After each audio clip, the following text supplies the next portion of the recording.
You ever notice how your brain waits until the room is dark and everything is quiet to suddenly replay the most humiliating moment of your life, like it just happened 10 minutes ago?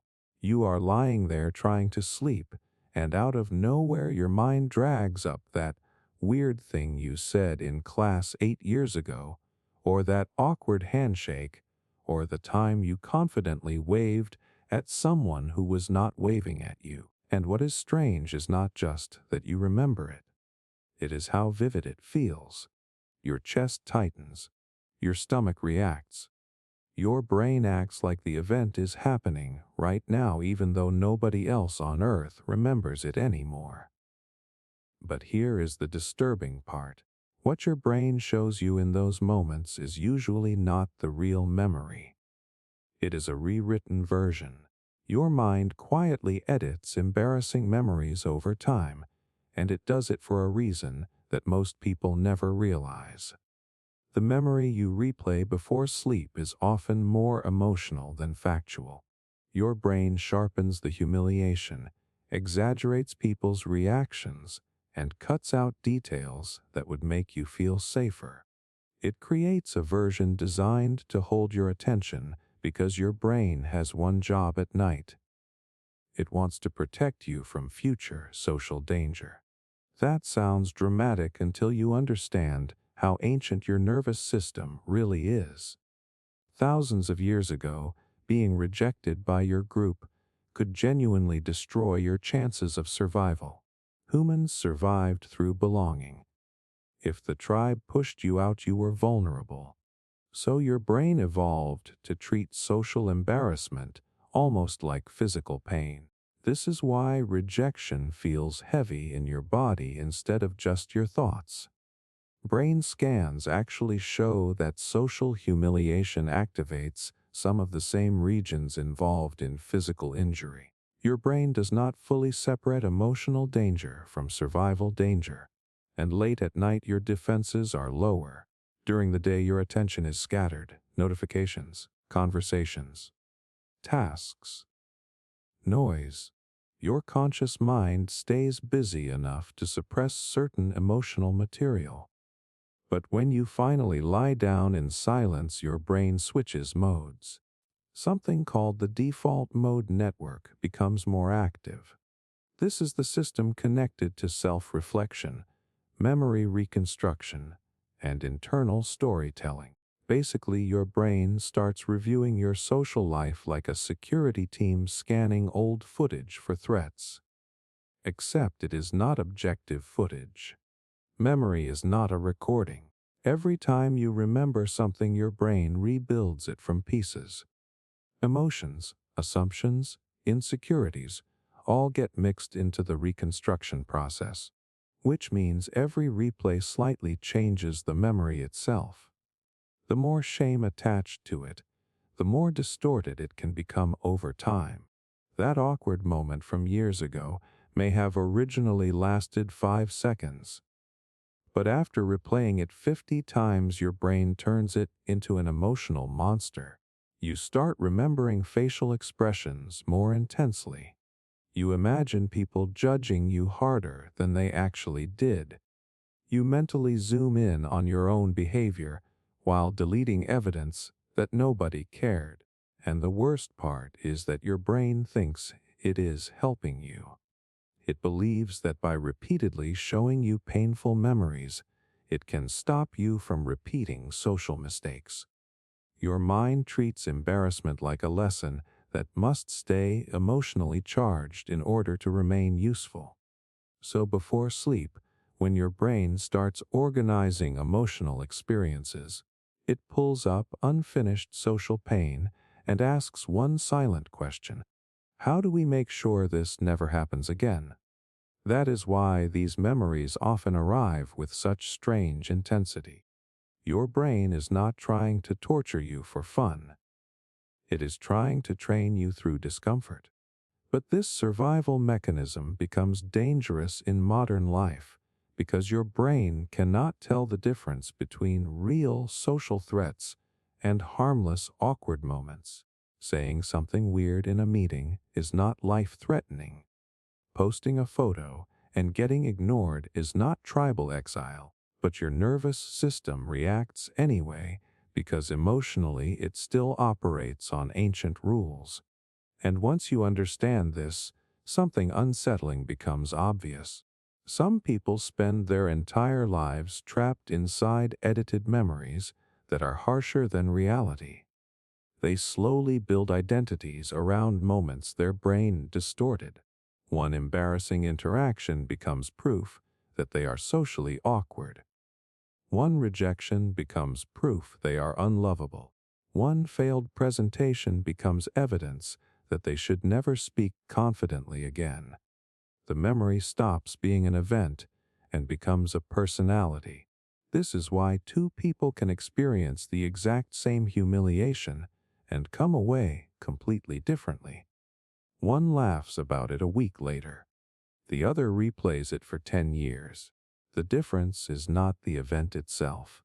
It is how their brain processed the emotional meaning afterward. Psychologists sometimes call this emotional consolidation.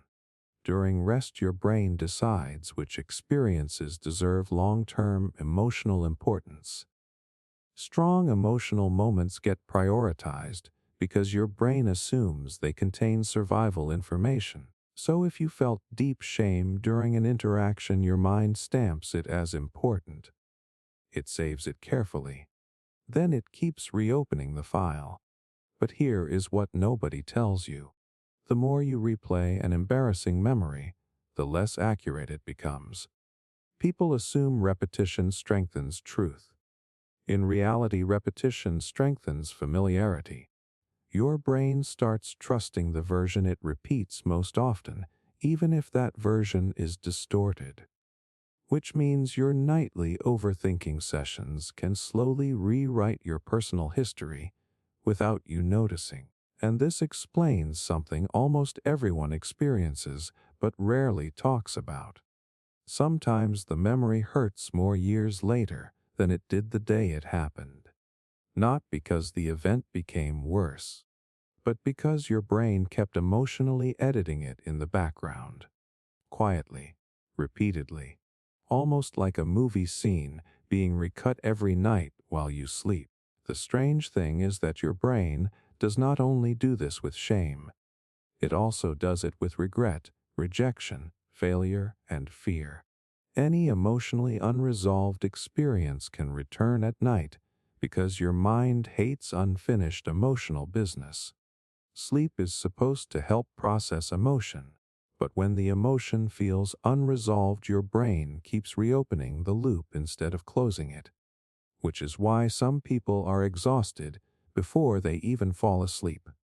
Not physically, emotionally, because every night their brain becomes a courtroom where old versions of themselves are constantly put on trial. There is a strange moment that happens to a lot of people right before panic fully takes over at night.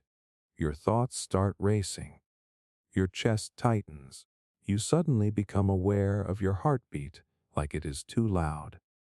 Your brain starts scanning for danger, even though you are just lying in bed. Maybe you feel disconnected from your body. Maybe the silence feels wrong. And for a few terrifying seconds, it honestly feels like your mind is about to lose control completely. Then something unexpected happens. You do not explode. You do not mentally break apart. Your brain quietly pulls a hidden emergency lever and starts slowing everything down behind the scenes. Most people never notice this because it does not feel dramatic.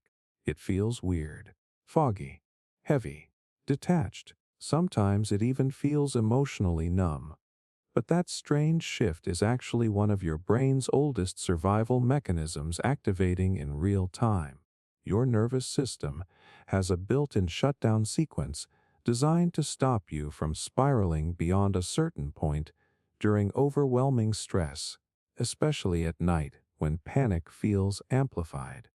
And once you understand what your brain is doing, you start realizing that some of the scariest nighttime feelings are actually signs that your nervous system is trying to protect you.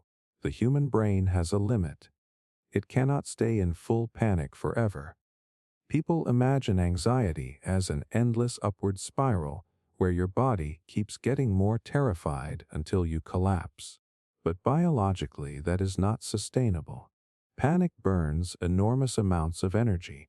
Your heart speeds up, your muscles tense, your breathing changes. Your brain floods with stress chemicals. If this state continued unchecked for hours, your body would completely exhaust itself. So your nervous system developed a backup strategy. When panic reaches a certain intensity, the brain sometimes shifts from hyperactivation into partial emotional shutdown. Not because the danger disappeared, because the system is overloaded. Think about how animals react in the wild. Most people know about fight or flight, but fewer people talk about the third response, freeze. When escape feels impossible, many nervous systems switch into conservation mode. Movement slows, awareness narrows. Emotional responsiveness changes. It is not weakness. It is biological survival logic. Humans still carry this ancient wiring. That is why nighttime anxiety can suddenly transform into emotional numbness without warning. One moment your brain feels electrically overloaded. The next moment you feel strangely distant from everything. Your thoughts blur together. Your emotions flatten. Sometimes your body feels unreal or disconnected. People often think this means they are going crazy, but in many cases it is actually the nervous system applying psychological brakes to prevent total overload. And this happens more often at night because nighttime removes distractions. During the day, your brain stays externally focused: conversations, screens, tasks, noise. Your attention keeps moving. But at night, your awareness turns inward. The brain suddenly notices sensations it ignored all day. Your heartbeat feels louder. Your breathing feels more noticeable. Random thoughts feel heavier because there is nothing competing with them. Your nervous system becomes hyper-aware of itself. And that creates a dangerous loop. The more you monitor your body, the more sensitive you become to normal physical sensations. Then your brain misinterprets those sensations as danger. Your heart beats faster because you are anxious. Then your brain notices the faster heartbeat and treats it like proof that something is wrong, which creates more fear, which creates more physical symptoms. This is why nighttime panic feels so convincing. Your body becomes both the source of fear and the evidence of fear at the same time. But here is the fascinating part. Right when the cycle becomes too intense, the shutdown sequence often begins quietly in the background. Your nervous system starts reducing emotional intensity to conserve resources. Some people experience this as derealization, where the world suddenly feels dreamlike or distant. Others feel emotionally flat, exhausted, detached, or strangely calm after severe panic. That calmness is not always emotional recovery. Sometimes it is neurological protection. Your brain is basically saying, we cannot sustain this level of panic anymore. So it dims the lights internally. And honestly, this confuses people because the shutdown state feels unnatural. Humans are deeply uncomfortable with emotional disconnection. When people suddenly feel numb after panic, they often assume something is horribly wrong. They start obsessively checking themselves. Why do I feel disconnected? Why does everything feel unreal? Why can I not access my emotions properly? But that fear only restarts the stress cycle again. The irony is brutal. The very mechanism designed to protect you from overwhelming fear can itself become the next thing you panic about. And once that happens, people get trapped in constant nervous system monitoring. They stop trusting their own mind. Every sensation becomes suspicious. Every emotional shift feels dangerous. They become terrified of their own internal survival responses without realizing those responses were built to help them survive overwhelming stress in the first place. Psychologists sometimes connect this to nervous system dysregulation, especially after chronic stress or burnout. When the brain spends too long in survival mode, it becomes hypersensitive to emotional and physical fluctuations. Small sensations feel huge. Tiny emotional shifts feel catastrophic. The nervous system loses confidence in its own safety signals. That is why nighttime can feel psychologically haunting for certain people. Not because the dark itself is dangerous, but because silence gives the nervous system room to finally reveal how exhausted it really is. And weirdly, the shutdown sequence can become so familiar that some people unconsciously rely on it. Their brain learns that emotional numbness is the fastest escape from panic. So instead of processing fear normally, the nervous system jumps straight toward detachment whenever stress appears. Over time, they stop feeling fully present even during normal life. They function, they work, they talk. But emotionally, it feels like they are watching themselves from behind glass. The terrifying part is that many people never realize this pattern started as self-protection. Your brain was never trying to destroy you. It was trying to stop the fire from spreading. And maybe the strangest truth of all is this. Some of the moments where you thought your mind was failing were actually moments where your nervous system was fighting desperately to keep you together. Some people cannot remember the exact moment they stopped feeling things normally. There is no dramatic scene, no clear breaking point, just a slow fading. One day music does not hit the same. Conversations feel distant. Excitement becomes muted. Even sadness starts feeling strangely flat. You still function. You still answer messages. You still laugh sometimes. But deep down it feels like somebody quietly turned the emotional volume down inside your brain and never turned it back up. What is unsettling is that emotional numbness often looks calm from the outside. People assume numbness means peace, stability, control, but many times it is actually a survival state, one of the oldest psychological defense systems humans have ever developed. And the terrifying part is that your brain can activate it without asking for permission. Most people think the human mind is designed to make us happy. It is not. Your brain is designed to keep you alive. Happiness is optional. Survival is not. And throughout human history, there were countless situations where feeling emotions too intensely would have made survival harder, not easier. Imagine early humans facing constant danger, loss, starvation, violence, death inside their own social group. If the brain fully processed every painful experience at maximum emotional intensity, many people would become psychologically unable to function. So the nervous system evolved ways to reduce emotional overload during periods of extreme stress. One of those ways was emotional shutdown, not permanent emptiness, temporary disconnection. The brain learned how to blunt emotional intensity so a person could keep moving even when life became unbearable, and modern humans still carry this ancient mechanism. That is why emotional numbness often appears after periods of chronic stress, heartbreak, trauma, burnout, grief, or emotional instability. Your nervous system reaches a point where processing every feeling normally becomes too expensive psychologically. So the brain adapts by reducing access to emotion itself. It is not weakness. It is conservation mode for the human mind. And honestly, that changes the way you see emotionally numb people. because many of them are not cold. They are overloaded. There is a huge difference. A person who feels nothing after years of stress is not necessarily emotionless. In many cases, their nervous system has simply learned that feeling deeply became associated with pain, instability, or danger. So the brain starts protecting itself by lowering emotional sensitivity altogether.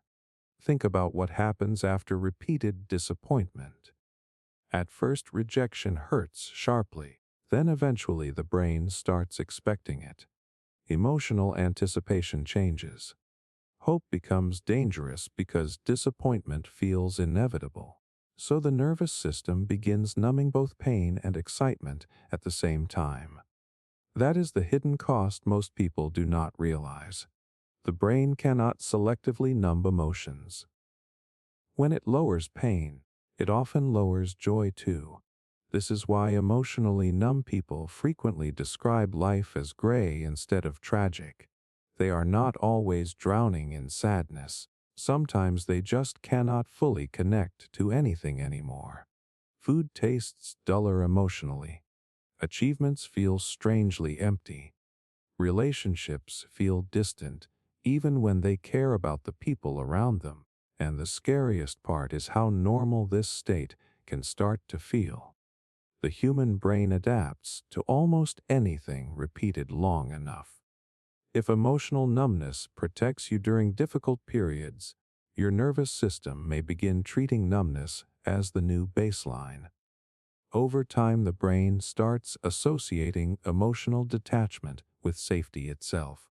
That is when numbness stops being a temporary shield and starts becoming part of someone's identity. You can actually see this happen in human behavior constantly. People say things like, "I just do not care anymore," or "nothing really affects me now," like it is a personality trait. But underneath that attitude is often a nervous system that learned emotional distance feels safer than emotional vulnerability. And strangely, the modern world quietly rewards this survival mechanism. People praise emotional control, detachment, productivity under pressure. The person who keeps working after emotional exhaustion gets admired. The person who shuts down emotionally after repeated stress is called strong for being unbothered. But internally, the nervous system may be operating in pure survival mode. Psychologists sometimes connect this to emotional blunting and dissociation. When stress becomes prolonged, the brain changes how emotional information gets processed. Areas connected to emotional regulation and threat detection start adapting to chronic overload. Stress hormones remain elevated too long. Emotional responsiveness changes to reduce psychological strain. In simple terms, the brain starts protecting itself by reducing emotional access. And what makes this mechanism so dangerous is that it often works. That is the trap. Numbness can temporarily make life feel easier. If you stop caring deeply, rejection hurts less. Loss feels less overwhelming. Fear becomes quieter. The brain experiences short-term relief, which means the nervous system learns that emotional shutdown successfully reduced suffering. So it repeats the strategy again and again, until eventually some people wake up years later realizing they survived difficult periods of life, but barely felt alive while doing it. And there is another layer to this that almost nobody talks about. Emotional numbness is not always the absence of emotion. Sometimes it is emotion trapped underneath suppression. The feelings still exist internally, but the brain blocks conscious access to them because they are tied to unresolved stress. That is why emotionally numb people can suddenly break down unexpectedly over something small. A random song, a smell, a memory, a quiet moment at night. The nervous system can only suppress emotional material for so long before cracks start appearing. Because, despite everything, the human brain was never meant to live permanently disconnected from emotion. Emotions are not design flaws. They are guidance systems. Fear warns you, joy motivates you. Sadness helps process loss. Love builds attachment and survival through connection. Emotional numbness interrupts all of those signals at once. It protects you temporarily while also disconnecting you from parts of yourself that make life meaningful. Which explains why numbness often feels strangely lonely, even when you are surrounded by people. You are physically present but emotionally unreachable, watching your own life happen from a distance. And maybe the darkest part of all is this. Many people do not realize they became emotionally numb until something finally makes them feel again, and it scares them more than the numbness ever did. Because once the brain learns emotional shutdown as a survival strategy, vulnerability itself can start feeling dangerous. Not because emotions are weak, because somewhere along the way your nervous system learned that feeling too much once nearly destroyed you. Your brain becomes a liar at night, not in an obvious way, not like hallucinations or complete fantasy. The lies are more subtle than that. They arrive as tiny imagined futures that feel strangely believable when you are half asleep. Suddenly your mind starts creating conversations that have not happened yet, disasters that do not exist yet, rejections that nobody has actually given you. You picture losing people, failing publicly, ruining your future, getting bad news, being trapped in situations that are probably never going to happen. And somehow at 2:30 in the morning, these imaginary scenes feel emotionally real enough to affect your body. Your heart reacts. Your stomach tightens. Your nervous system prepares for events that technically do not even exist. What is disturbing is that your brain is not malfunctioning when this happens. It is doing exactly what it evolved to do. The human mind is constantly trying to predict the future. Your brain survives by anticipating possible outcomes before they happen. That ability kept humans alive for thousands of years. Early humans, who could mentally simulate danger before it arrived, had better chances of survival. If your brain imagined the rustling bushes might contain a predator, caution increased survival odds. The nervous system became highly specialized at forecasting threats before they became reality. The problem is that your brain never evolved for modern psychological life. Now there are fewer physical predators, but the prediction machinery still runs constantly. Except instead of imagining wild animals, your mind predicts social humiliation, loneliness, failure, abandonment, financial collapse, and emotional pain. The brain still scans for threats because survival systems do not care whether danger is physical or emotional. To your nervous system, social rejection can feel just as urgent as physical risk once did. And nighttime makes this system far more powerful. When you are half asleep, your brain enters a strange neurological state where logic weakens while emotion stays active. Your prefrontal cortex, the part responsible for rational evaluation and critical thinking, becomes less dominant as you drift toward sleep. Meanwhile, emotional and associative regions of the brain remain highly active. This creates the perfect environment for emotionally charged future scenarios to feel convincing. Basically, your brain loses some ability to fact-check its own fears. That is why nighttime thoughts often feel so absolute. During the day, you might think maybe things will be okay.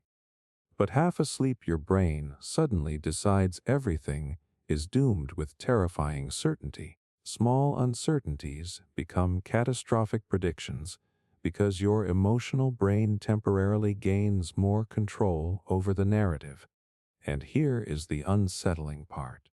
Your brain does not fully distinguish between vividly imagined threats and real ones. Studies on mental simulation show that imagined experiences can activate many of the same emotional and physiological systems as actual experiences.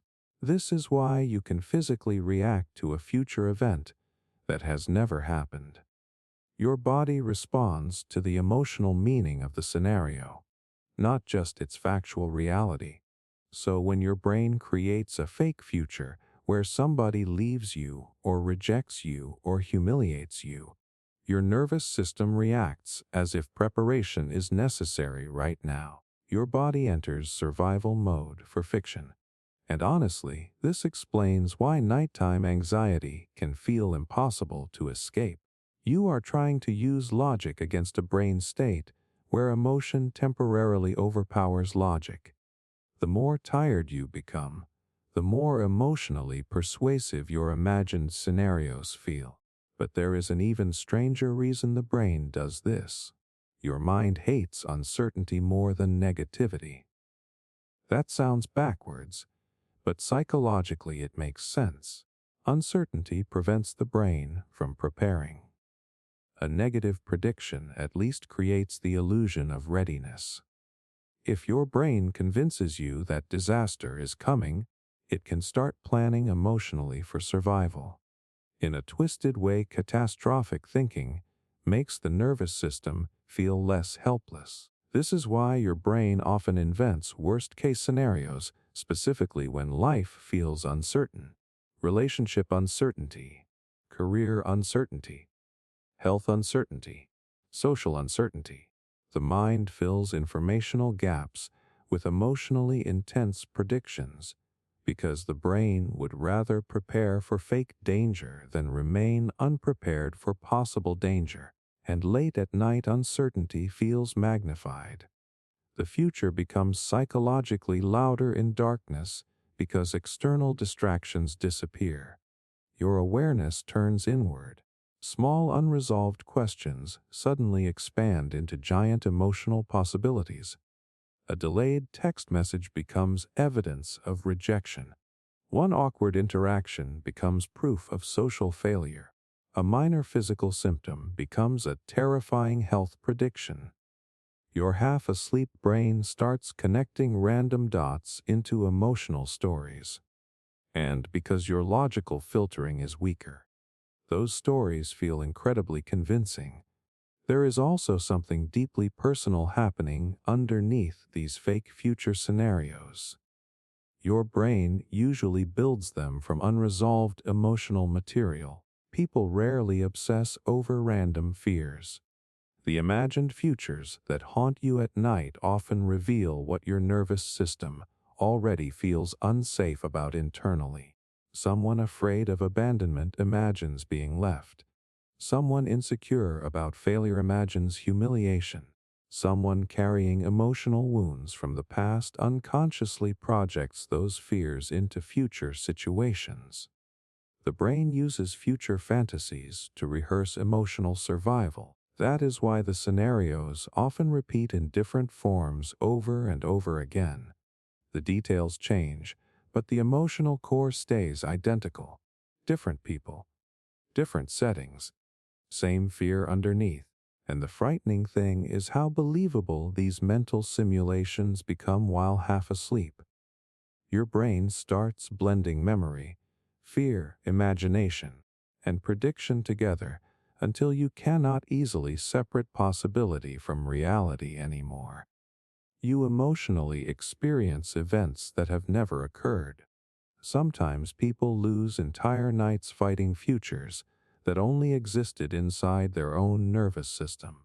And what makes this mechanism so exhausting is that the brain rarely generates positive fake futures with the same intensity. Evolution prioritized threat detection more heavily than comfort because survival depended more on avoiding danger than imagining happiness. Your nervous system is naturally biased toward negative forecasting because cautious humans historically survived longer. Which means your brain often treats fear as more credible than hope. even when both are equally imaginary. And maybe the darkest part is realizing how much of human suffering comes from emotionally reacting to futures that never arrive. People grieve relationships that have not ended, fear conversations that never happen, mentally experience disasters that never occur. The nervous system spends enormous energy surviving fictional scenarios because biologically the brain believes preparation equals protection. But sometimes the preparation itself becomes the suffering.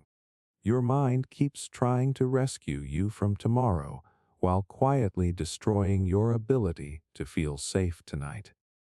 And somewhere between wakefulness and sleep, when the room is silent and your defenses are low, your brain continues doing what it has always done for thousands of years, predicting danger, even if it has to invent the danger first. It is easy to think your nighttime thoughts are personal, that the fear you feel at 2 in the morning belongs only to your life, your problems, your anxiety. But a huge part of what happens inside your mind at night is far older than you. Some of the fear patterns controlling your thoughts were built into the human nervous system thousands of years before modern life even existed. And the strange thing is your brain still reacts to darkness almost like it did in ancient times. Even now, even when you are completely safe, you turn off the lights. The room becomes quiet. Suddenly your mind changes. Thoughts get heavier. Small worries become existential. Random sounds feel suspicious. Your future starts looking darker than it did during the day. You become emotionally vulnerable in ways that barely make sense once morning arrives. That is not weakness. That is ancient survival wiring activating in the background. For most of human history, nighttime was genuinely dangerous. Humans are not natural predators in darkness. Our vision weakens, awareness drops, vulnerability increases. Ancient humans had every reason to become hyper-alert at night because darkness reduced control over the environment. Predators hunted differently after sunset. Threats became harder to predict. Isolation became more dangerous. So the human nervous system adapted. Night became psychologically associated with uncertainty and potential danger. And your brain still carries that association today, even though your environment completely changed. That is why fear feels different at night compared to daytime fear. During the day, your brain gathers constant evidence of safety: light, movement, noise, social interaction, familiar surroundings. Your nervous system stays externally oriented, but darkness removes many of those safety signals at once. The brain receives less sensory confirmation that everything is okay. And when certainty decreases, the survival brain steps in. This is where ancient fear responses begin quietly influencing your thoughts. One of the oldest survival mechanisms humans developed is hypervigilance. Your brain constantly scans for possible threats before they fully appear. In dangerous environments, this ability kept people alive. The nervous system learned to stay alert to small environmental changes because missing danger carried massive consequences. At night, this system becomes exaggerated. Your brain notices every sound, every sensation, every emotional shift. A tiny creak in the house suddenly feels meaningful. Your heartbeat becomes strangely noticeable. Silence itself starts feeling emotionally loaded because your nervous system evolved to treat uncertainty cautiously. But modern humans no longer face the same dangers our brains were built for. So instead of scanning for predators, your mind scans for psychological threats: rejection, failure, illness, loss, abandonment, death. And because darkness naturally lowers your sense of environmental control, those fears often feel more believable at night. Your brain becomes more sensitive to unresolved emotional material because the ancient survival system interprets uncertainty itself as potential danger. This is also why people tend to catastrophize more after midnight. The exhausted brain struggles to regulate emotional reasoning properly. Research shows sleep deprivation affects the prefrontal cortex, the area involved in rational decision making and emotional regulation. Meanwhile, the amygdala, the brain's threat detection center, becomes more reactive under stress and exhaustion. In simple terms, your fear center becomes louder, while your logical filter becomes weaker. That combination creates the perfect conditions for nighttime overthinking. And what makes this even more intense is that humans evolved as deeply social creatures. In ancient environments, isolation could be deadly. Being separated from your group increased vulnerability dramatically. Your brain still carries traces of that survival logic, which explains why loneliness often feels amplified at night. During the day, loneliness can hide behind activity. At night, it becomes emotionally visible. Your nervous system notices the absence of connection more intensely because ancient humans depended on social closeness for survival. Darkness historically meant gathering together for protection, so when modern humans lie awake alone, the brain can subtly interpret that isolation as emotional vulnerability, even if no actual danger exists. This is why nighttime thoughts often become deeply existential. Your brain is not only reacting to current stress, it is reacting through ancient emotional systems designed for survival under uncertainty. Thoughts about mortality, meaninglessness, abandonment, and helplessness become psychologically louder because darkness naturally activates vulnerability awareness inside the nervous system. And honestly, this explains something most people never fully understand. The brain does not care about objective reality as much as perceived survival. You can be physically safe in your own bed while your nervous system reacts like something terrible is approaching. The ancient brain prioritizes caution because historically false alarms were safer than missed threats. If your ancestors overreacted to possible danger, they survived more often than people who ignored warning signals completely. So evolution rewarded anxious anticipation. Your brain inherited that bias, which means the human nervous system naturally leans toward worst-case thinking during uncertain conditions, especially at night when sensory reassurance decreases. And there is another ancient fear response still controlling people in ways they barely notice: the freeze response. Most people know fight or flight, but freeze is just as important. When danger feels overwhelming or unavoidable, the nervous system sometimes shifts into immobility and internal shutdown. Mentally, this can feel like emotional paralysis. You lie awake unable to act, unable to stop thinking, trapped inside looping thoughts while your body feels heavy and exhausted. People often mistake this for laziness or weakness. But the freeze response is ancient survival biology. Animals freeze to avoid detection. Humans freeze psychologically when the nervous system feels overloaded by uncertainty or emotional threat. That is why nighttime anxiety can feel strangely immobilizing instead of energetic. Your body wants rest while your survival brain refuses to fully relax. So you exist in this miserable middle state, too exhausted to think clearly, too alert to sleep peacefully. And maybe the strangest part of all is that your nighttime thoughts are often not revealing truth. They are revealing survival patterns. Your brain is not necessarily showing you reality at 2 in the morning. It is showing you what an ancient nervous system believes you should pay attention to in moments of vulnerability. Fear becomes prioritized because survival systems evolved to value danger detection above emotional comfort, which means some of your darkest nighttime thoughts may have less to do with who you are and more to do with the ancient brain you inherited. A brain built for survival in darkness. A brain trained to anticipate danger before safety. A brain that still struggles to understand that the night is no longer trying to kill you. It always happens at the worst time. You are finally trying to relax. The lights are off.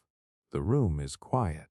Your body starts sinking into the bed, and then suddenly your brain attacks you with a memory you did not ask for. Maybe it was something awkward you said 5 years ago. Maybe it was a failed joke nobody laughed at. Maybe it was a moment where you looked foolish in front of people you wanted approval from, and instantly your whole body reacts like the humiliation is happening again right now. You tense up. You hide your face in the pillow. Sometimes you even physically whisper "stop" out loud to yourself like your brain just crossed a line. What makes this so strange is how random these memories seem. You can go weeks without thinking about an embarrassing moment, and then suddenly your mind drags it out of storage at 1:43 in the morning with perfect emotional timing. But these memories are not random. Your brain is selecting them for a reason. And once you understand why humans do this, nighttime embarrassment starts looking less like a weird personality flaw and more like an ancient survival system malfunctioning in modern life. The human brain is obsessed with social survival. Long before cities, technology, or modern society existed, humans depended entirely on group belonging. Being accepted by your tribe meant protection, food, cooperation, and survival. Being rejected could genuinely threaten your life. So the brain evolved to treat social mistakes as important survival information. That is why embarrassment feels physically painful instead of just mentally uncomfortable. Your nervous system processes social humiliation with surprising intensity because ancient humans who learned quickly from social mistakes were more likely to stay accepted within the group. The brain became highly sensitive to moments that threatened status, approval, or belonging. And embarrassing memories became useful data. Your mind stores those moments carefully because from an evolutionary perspective, social failure carried consequences. If you violated group norms, acted strangely, or damaged trust, your survival odds could drop. So the brain developed a system that keeps emotionally painful social memories highly accessible, especially during quiet moments. That part matters. During the day, your attention is fragmented. Conversations, work, notifications, noise. Your brain stays occupied with external input. But darkness changes cognitive focus. When the environment becomes quiet and stimulation decreases, your awareness shifts inward. The brain finally has room to revisit unresolved emotional material, and unresolved embarrassment loves silence. Psychologists sometimes connect this to something called spontaneous memory retrieval. The brain naturally reactivates emotionally significant memories during periods of low external distraction. But embarrassment has a unique quality because it involves self-image. These memories are not just about what happened. They are about what the event supposedly says about you as a person. That is why cringe memories feel so personal. Your brain is not only replaying the event, it is replaying the threat to your social identity. And here is where things get unsettling. The brain does not replay memories objectively. Every time you remember an embarrassing moment, your mind reconstructs it emotionally, which means the memory changes slightly with each replay. Your current insecurities, fears, and self-criticism all influence the reconstruction process. Over time, the emotional version of the memory can become far harsher than the original event itself. A 5-second awkward interaction becomes a permanent symbol of failure inside your mind. And because humans are naturally self-focused during embarrassment, we massively overestimate how much other people noticed or cared about our mistakes. Psychologists call this the spotlight effect. Your brain treats your social errors like they were center stage events, while most people around you probably forgot them almost immediately. But your nervous system does not care about statistical reality. It cares about emotional learning.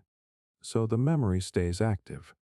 What makes nighttime even worse is that exhaustion changes how the brain processes emotion.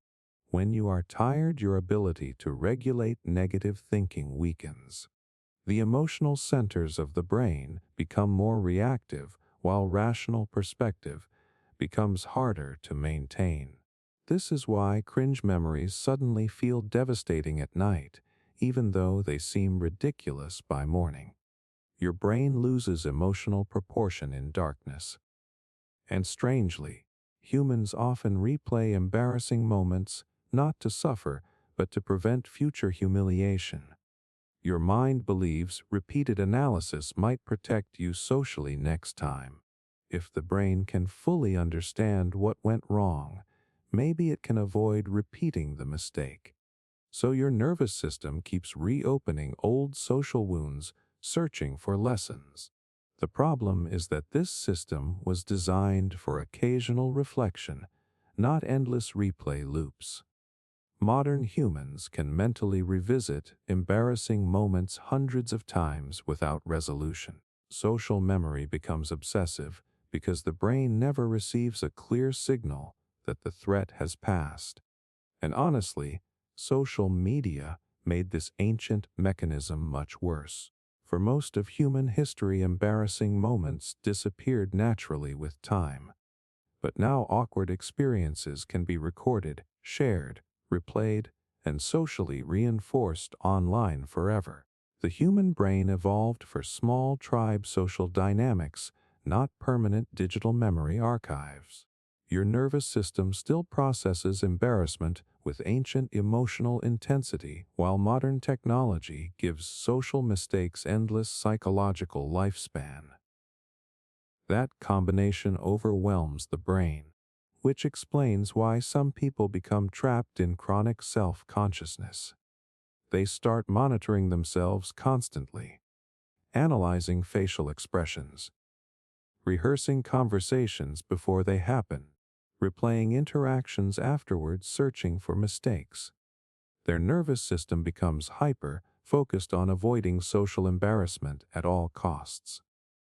But ironically, this often creates more anxiety, more awkwardness, and more self-monitoring. The survival mechanism starts feeding itself. And there is another reason these cringe memories appear specifically in the dark. Darkness naturally increases vulnerability awareness in the human brain. Throughout history, nighttime, reduced visibility, safety, and environmental control. Humans became psychologically more alert during darkness because uncertainty increased. Even now, your nervous system subtly shifts at night. Internal fears become louder because external certainty becomes quieter.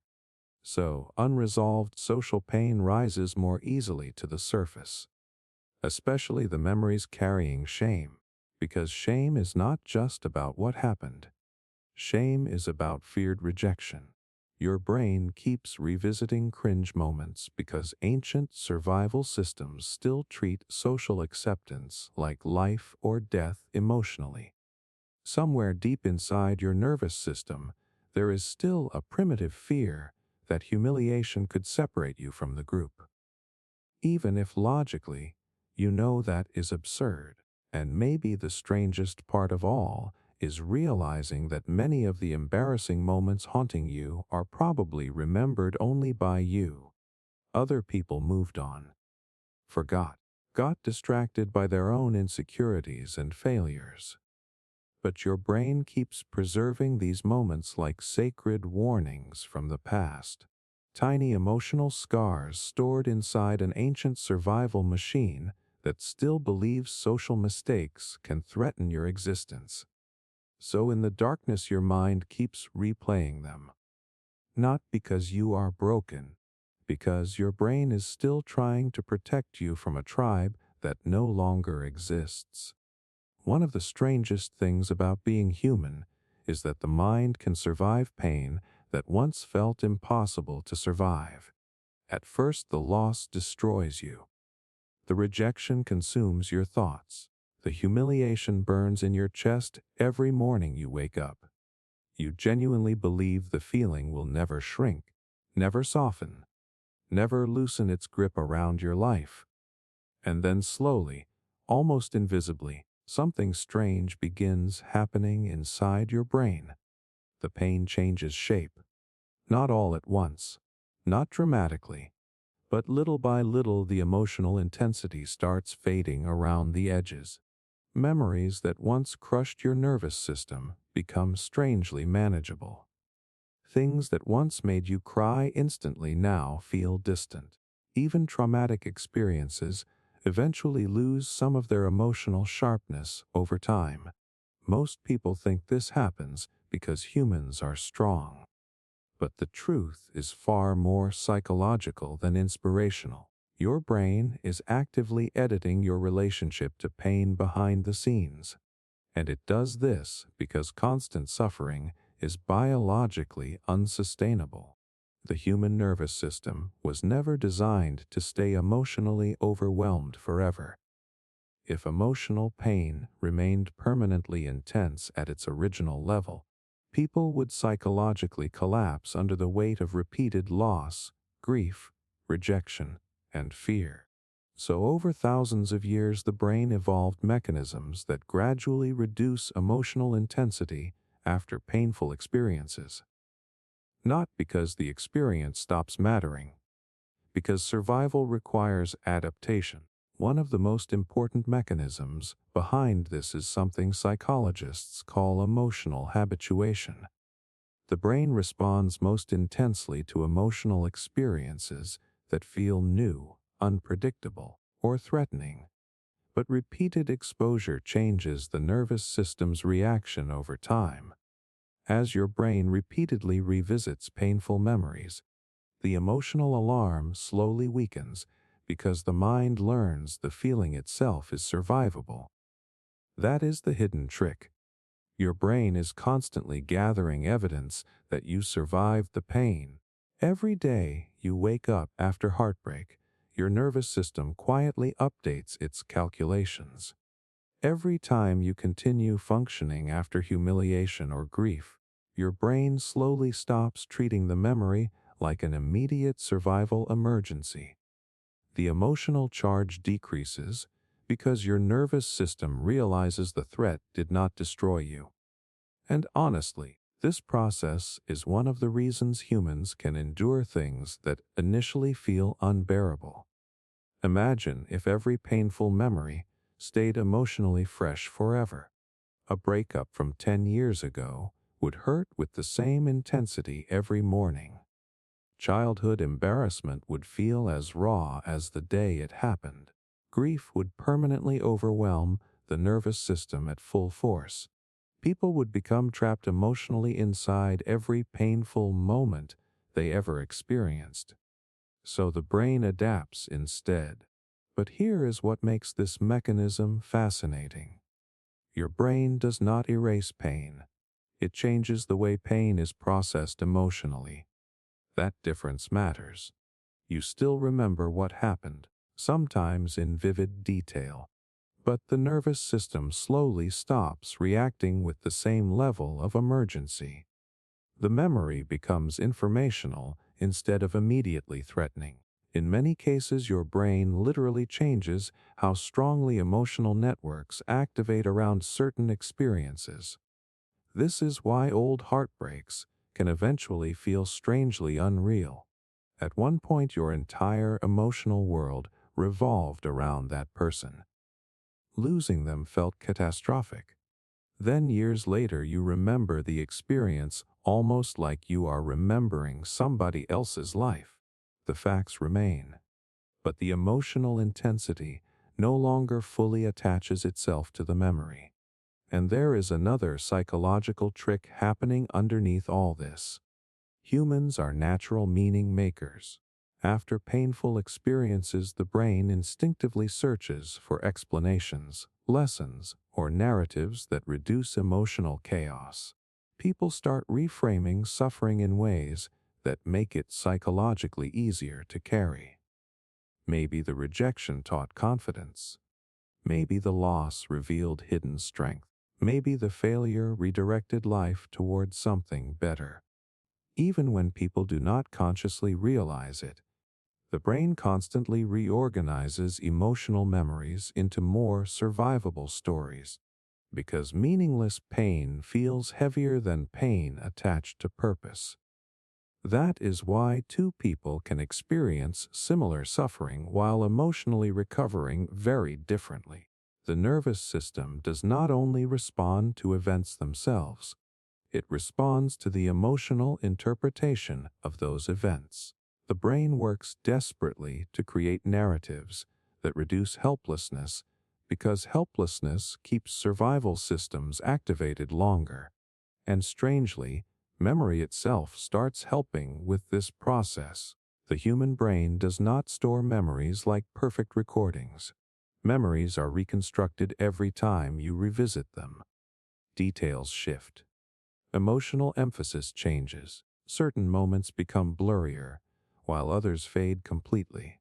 Over time, the brain naturally prioritizes emotional efficiency over absolute accuracy, which means your mind slowly edits painful experiences into versions you can psychologically survive more easily. Not fake versions, manageable versions. And maybe the weirdest part is that humans often mistake this adaptation for emotional weakness. People feel guilty when old pain stops hurting as much. They think moving on means the experience no longer mattered deeply enough. But emotional fading is not betrayal. It is survival biology doing its job. Your nervous system cannot stay permanently attached to maximum suffering while continuing to function normally. So the brain softens the edges. But this mechanism also explains something darker about human psychology. People can adapt to unhealthy pain too. Just like the brain reduces suffering after heartbreak or grief, it can also normalize chronic stress, loneliness, emotional neglect, toxic relationships, and anxiety. The nervous system gradually stops reacting as intensely to damaging situations simply because repeated exposure creates familiarity. Humans can emotionally habituate to misery. That is why some people remain in painful environments for years without fully realizing how much damage they are carrying. The brain adjusts to survive the environment instead of constantly sounding alarm bells. Emotional discomfort becomes psychologically ordinary. Survival mechanisms are not always healthy. Sometimes they simply make suffering tolerable enough to continue enduring it. And still, despite all of this, the human brain keeps trying to protect itself the only way it knows how. By reducing emotional weight little by little over time. By helping painful memories lose their sharpest edges. By convincing the nervous system that survival after pain is possible. And maybe that is one of the most human things about us. The mind quietly healing itself in ways we barely notice while we are busy believing we will never recover. There are moments when the human mind decides reality is simply too much all at once, not in some dramatic movie scene way. It happens quietly, subtly. You are sitting in a conversation and suddenly everything feels far away. You walk through your normal routine, but it feels like you are watching yourself instead of fully living inside your body. Sometimes the world starts looking strangely unreal, almost dreamlike. Sounds feel distant, emotions flatten, time becomes blurry, and the terrifying part is that most people think this means something is deeply wrong with them. But in many cases your brain is not malfunctioning. It is protecting you. Dissociation is one of the mind's oldest emergency defense systems. It is what the nervous system does when emotional overload becomes too intense to process normally. Instead of allowing the full weight of stress, fear, trauma, panic, or emotional pain to hit conscious awareness all at once, the brain creates psychological distance from the experience, not because it wants to hurt you, because it believes full emotional contact would overwhelm you. The human nervous system has limits. People like to imagine the mind as endlessly resilient, but biologically there is only so much emotional intensity the brain can absorb before survival systems start intervening. When stress becomes extreme, the nervous system sometimes shifts into protective detachment, and humans have been carrying this mechanism for thousands of years. Imagine ancient humans facing unbearable situations. Violence, loss, fear, survival threats they could not escape. In moments where fighting or fleeing became impossible, the nervous system needed another strategy. So the brain evolved the ability to partially disconnect conscious awareness from overwhelming emotional input. That disconnect increased survival odds. If panic became too intense, functioning would collapse. But emotional detachment allowed people to keep operating during extreme situations. The brain learned how to reduce conscious emotional intensity long enough to survive the experience itself. Modern humans still carry this ancient wiring, which is why dissociation often appears during periods of chronic stress, trauma, burnout, emotional exhaustion, panic attacks, or overwhelming anxiety. Your brain reaches a point where normal emotional processing feels too expensive psychologically. So the nervous system lowers emotional immersion to reduce overload.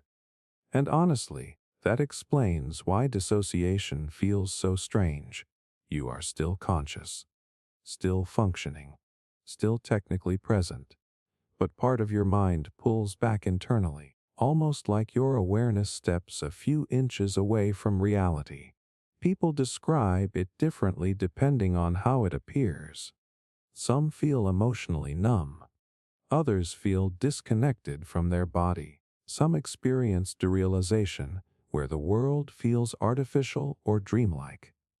Others experience depersonalization, where they no longer feel fully connected to themselves. But underneath all these experiences is the same survival logic. The brain is creating distance from overwhelming stimulation. And the disturbing thing is how unnoticed this process can become. Many people live dissociated for years without realizing it. They assume they are just tired, emotionally flat, distracted, or disconnected from life naturally. Meanwhile, their nervous system has quietly been operating in low-intensity survival mode the entire time. Because dissociation does not always look dramatic. Sometimes it looks like constantly zoning out, forgetting conversations immediately, feeling emotionally absent during important moments, watching life happen without fully emotionally participating in it. And what makes this mechanism especially complicated is that it often works. That is the dangerous part.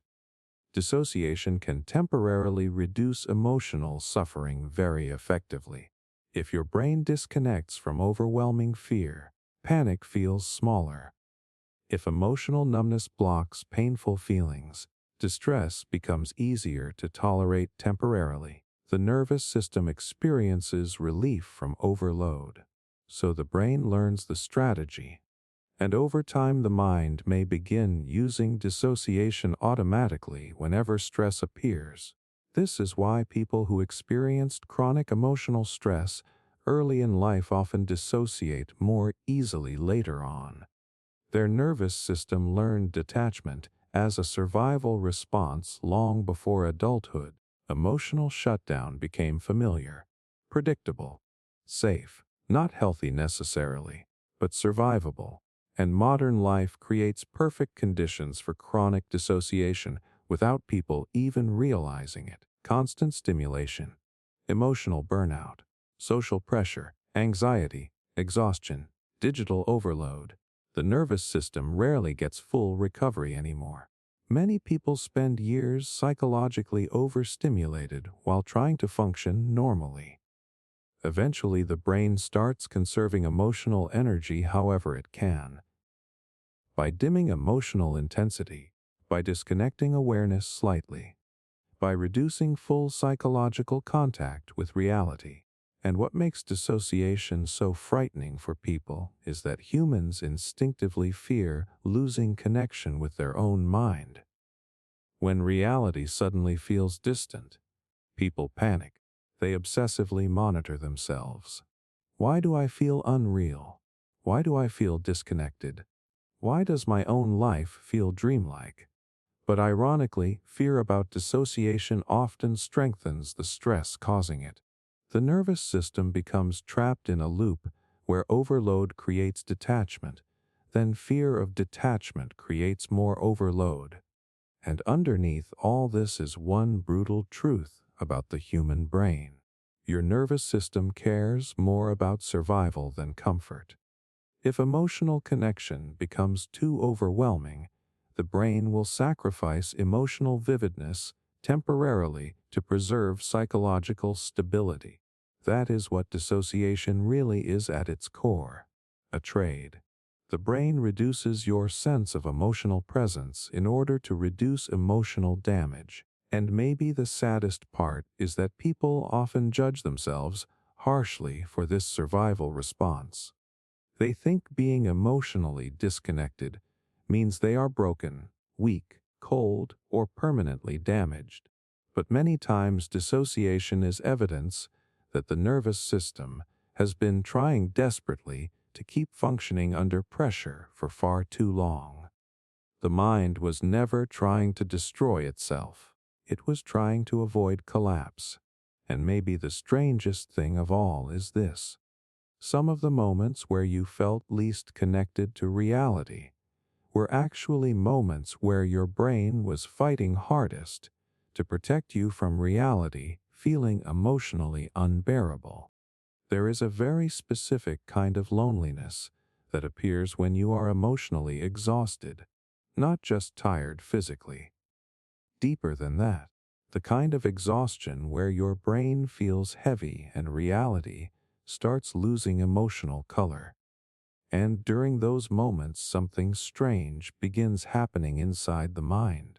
Suddenly, old memories start glowing differently. Music from years ago feels emotionally warmer. Childhood seems softer. Old relationships look more beautiful than they actually were. Even painful periods of your life somehow begin feeling meaningful and comforting. Your brain starts turning the past into a safer place than the present. And the unsettling part is how convincing it feels. At 3 in the morning, your mind can make you miss people who once hurt you. It can make old versions of your life feel magical even if you were miserable back then. You start thinking things like life felt more real back then, or I was happier before, or something changed inside me along the way. But what your brain is doing during emotional exhaustion is not objective remembering. It is psychological survival. The human mind has a fascinating tendency to romanticize the past during periods of stress, burnout, loneliness, or emotional depletion, because the brain is constantly searching for emotional safety. When the present feels overwhelming, uncertain, or emotionally draining, the nervous system instinctively looks backward toward memories associated with familiarity and psychological stability. not because the past was actually perfect, because familiarity feels safer than uncertainty, and exhausted brains crave safety more than accuracy. That part matters. When people become emotionally exhausted, the brain starts conserving mental energy. Your ability to process stress, uncertainty, and emotional complexity weakens. The nervous system becomes more vulnerable to negative thinking in the present, while simultaneously becoming more emotionally attached to comforting memories from the past. Psychologists sometimes connect this to something called rosy retrospection. The brain naturally remembers past experiences more positively over time because emotional discomfort fades faster than emotional meaning. Painful details weaken while emotionally significant moments remain vivid. Your mind quietly edits memories into versions that feel more emotionally manageable, which means the past you miss is often partially reconstructed, not fake exactly, just emotionally filtered. Think about old relationships. At the time, there were arguments, insecurities, frustrations, confusion. But years later, your exhausted brain zooms in on the warmth, intimacy, familiarity, and emotional closeness instead. The difficult parts fade into the background because your nervous system is emotionally hungry for comfort in the present moment. And nighttime exhaustion intensifies this process dramatically. When you are tired, your prefrontal cortex becomes less effective at rational evaluation, while emotional memory systems remain highly active. This means your brain becomes more emotionally suggestible. The past starts feeling emotionally amplified, while the present feels psychologically heavier. That is why nostalgia hits hardest when people are exhausted, lonely, stressed, or emotionally overwhelmed. Your brain is trying to regulate emotional pain by revisiting emotionally charged memories that feel safer than current uncertainty. But here is where things become psychologically dangerous. The brain often romanticizes periods of life that were objectively difficult. People miss toxic relationships, stressful school years, chaotic phases of life, versions of themselves that were deeply unhappy at the time, and afterward they feel confused about why they long for experiences that once caused suffering. The answer is emotional contrast.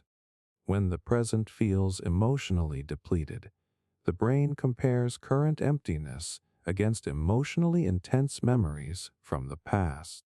Even painful memories can feel emotionally rich compared to numbness or burnout. Your nervous system starts associating emotional intensity itself with aliveness. So your mind begins craving old emotional worlds simply because they felt more vivid. That is why people sometimes miss old heartbreaks, old friendships, or even periods of struggle, not because the suffering was enjoyable, but because the emotional depth made life feel psychologically alive in ways exhaustion no longer does. And honestly, humans are terrible at remembering how they actually felt during difficult periods. The brain stores emotional summaries more than exact emotional realities. Over time, your memory compresses complicated life phases into simplified emotional narratives. College becomes freedom. Childhood becomes innocence. Old love becomes destiny. Your mind removes emotional clutter and leaves behind emotionally symbolic versions of the past, which explains why nostalgia can feel almost addictive during burnout. The exhausted brain becomes emotionally drawn toward memories because memories are psychologically easier to control than present reality. The past cannot surprise you anymore. It already happened. Your nervous system knows the outcome. That familiarity creates temporary emotional relief. Meanwhile, the present feels unstable, demanding, uncertain, so the brain retreats backward emotionally. There is also something deeply biological happening underneath all this. Human beings are wired to seek patterns of safety during periods of stress. Familiar environments, familiar people, familiar routines, and familiar emotional experiences all reduce nervous system uncertainty.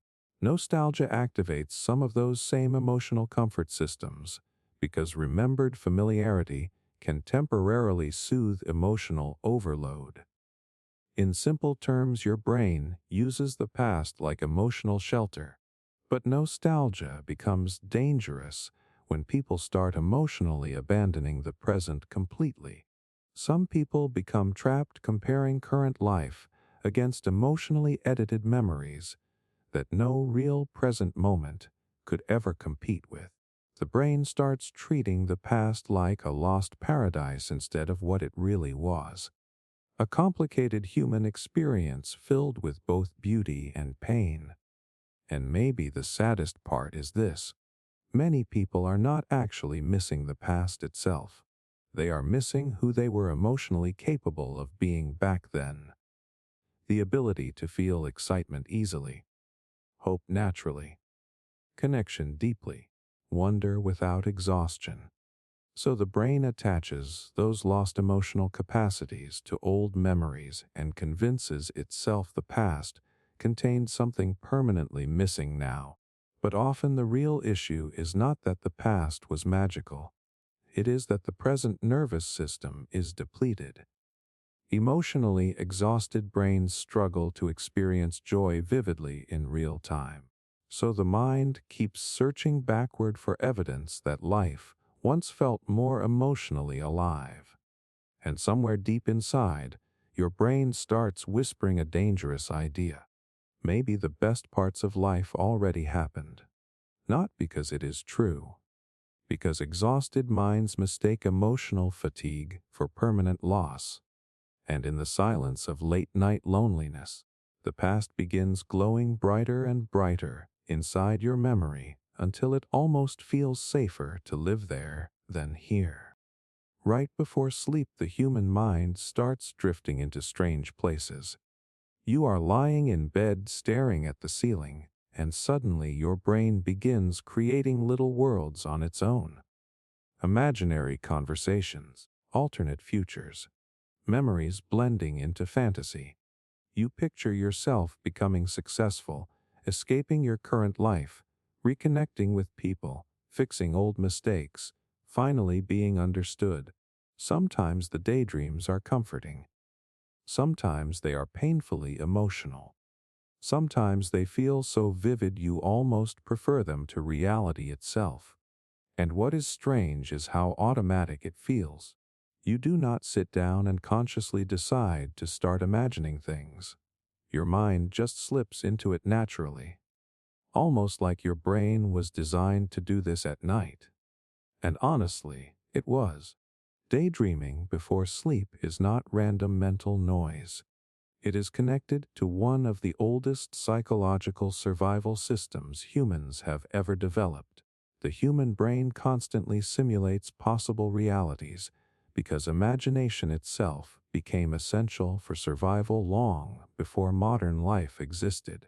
Ancient humans who could mentally rehearse situations before they happened had advantages. If your brain imagined future dangers, social conflicts, hunting strategies, or escape routes ahead of time, your chances of surviving increased. The nervous system evolved the ability to create internal simulations because imagined preparation could improve real-world outcomes. Your mind learned how to practice reality before reality arrived, and nighttime became the perfect environment for this process. When external stimulation decreases, the brain naturally turns inward. Darkness reduces sensory input. The body slows down.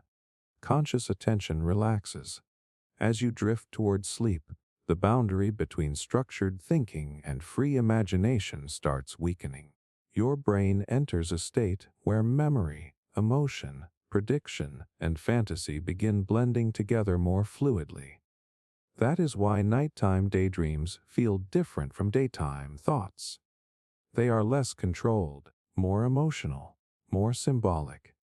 Your rational mind loosens its grip, while deeper emotional and imaginative systems become more active. Neuroscientists sometimes connect this to activity inside the default mode network, the brain system involved in self-reflection, autobiographical memory, emotional processing, and mental simulation. Basically, your brain starts wandering through possible versions of life. And underneath all this wandering is survival logic. The human mind daydreams because the brain is constantly trying to solve emotional and psychological tension. If something feels unresolved in your life, your imagination often starts building scenarios around it. Loneliness creates fantasies about connection. Failure creates fantasies about success. Regret creates fantasies about second chances. Anxiety creates imagined futures where problems finally get solved. Your brain rehearses emotional outcomes before they happen. Not because you are weak, because the nervous system is always trying to regain a sense of control. And there is something deeply comforting about imagined realities. In real life, uncertainty is unavoidable. People disappoint you, plans fail, situations become messy. But inside daydreams, the brain controls the emotional narrative completely. Your mind can create conversations that go perfectly, futures where everything finally makes sense. Emotional resolutions reality has not provided yet. For exhausted nervous systems, this becomes psychologically soothing. Especially at night. During the day, reality constantly interrupts your inner world. Work, notifications, responsibilities, other people. But before sleep, your imagination finally gets uninterrupted space. The brain starts compensating emotionally for what feels missing in waking life. And honestly, this is why some people become emotionally attached to nighttime daydreaming without even realizing it. The imagined world starts feeling emotionally safer than reality. In fantasy, there is no unpredictability unless your brain chooses it. You can replay emotional scenarios endlessly while controlling every detail. The nervous system experiences temporary relief from uncertainty. But here is where things become fascinating. The brain often uses daydreams not only for comfort but for emotional processing. Many nighttime fantasies reveal hidden fears, desires, insecurities, or unresolved emotional conflicts. Your imagination quietly exposes what your nervous system has been emotionally focused on underneath conscious awareness. That is why certain themes repeat constantly in people's nighttime daydreams: being admired, escaping life, starting over, being understood, winning arguments, fixing regrets. The brain keeps revisiting emotionally unfinished material through imagination because unresolved emotions create psychological tension. Daydreaming becomes a kind of emotional rehearsal space where the mind experiments with possible emotional resolutions. And the closer you get to sleep, the stranger this process becomes. As the brain transitions toward dreaming states, logical filtering weakens even more. Imagination becomes emotionally immersive. Memories merge with fantasies seamlessly. Tiny emotional triggers suddenly expand into entire imagined realities. A single thought about someone can turn into a 20-minute emotional scenario before you even realize it happened. Your half-asleep brain stops caring about strict reality boundaries. Emotion becomes more important than factual accuracy. And maybe that explains why nighttime daydreams can feel incredibly intimate. In those moments, your mind is no longer performing for the outside world. Social masks weaken. Suppressed desires rise more easily. Emotional truths hidden during the day begin surfacing through imagination. the brain starts revealing what it emotionally hungers for, which can become both comforting and painful. Because sometimes your nighttime fantasies expose how emotionally deprived your nervous system actually feels. People who feel unseen imagine recognition. People who feel powerless imagine control. People carrying loneliness imagine impossible relationships or emotional closeness that reality currently lacks. The mind creates emotional substitutes for unmet psychological needs, and this survival mechanism becomes especially powerful during periods of stress, isolation, burnout, or emotional exhaustion.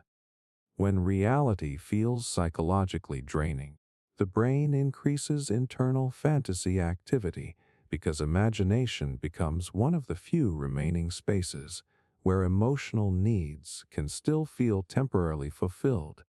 That is why exhausted people often daydream more intensely before sleep. The nervous system is trying to emotionally survive the present.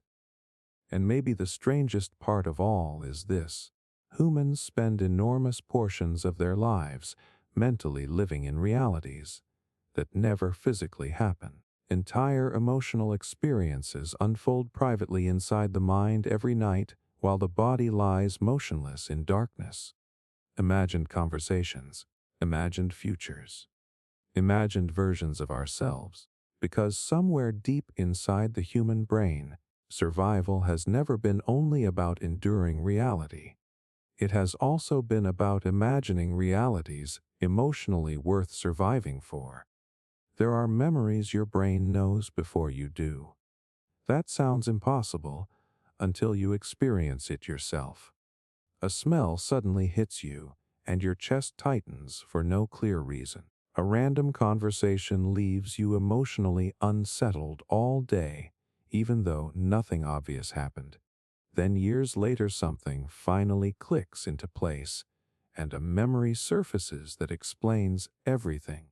Suddenly you realize your mind had been carrying pieces of the experience long before you could consciously access it.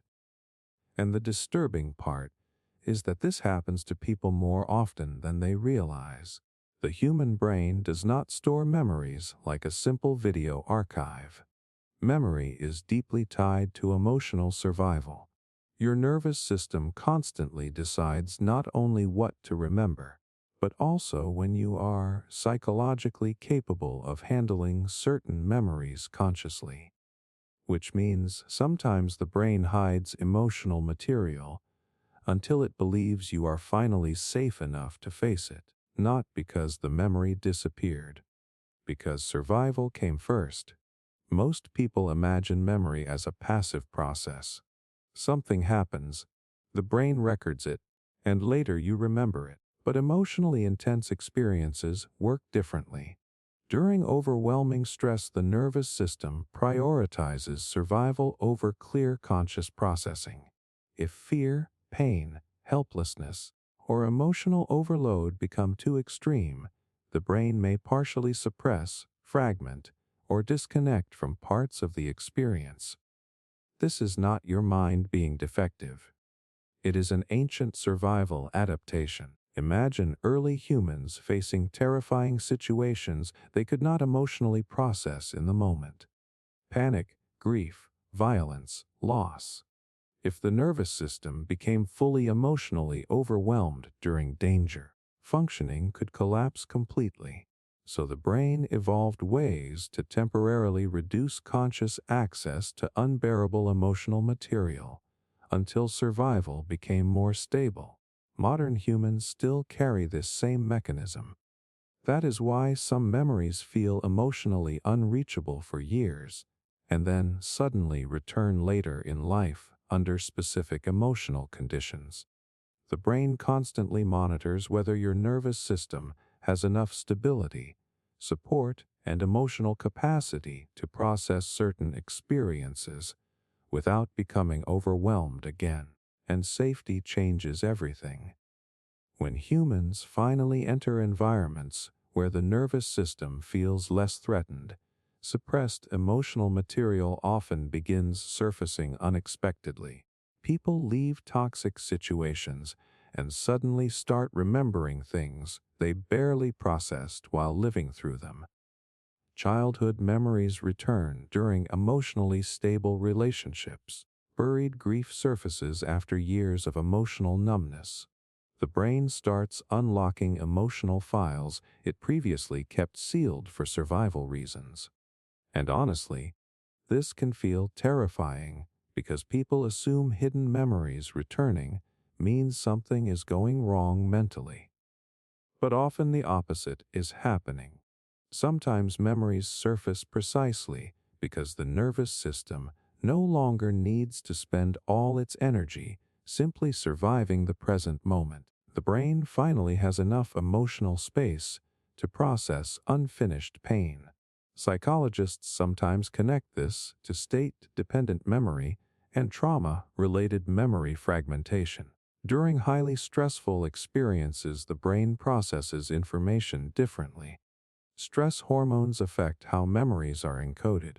Emotional fragments, body sensations, sounds, images, or feelings may get stored separately instead of forming one clear linear memory.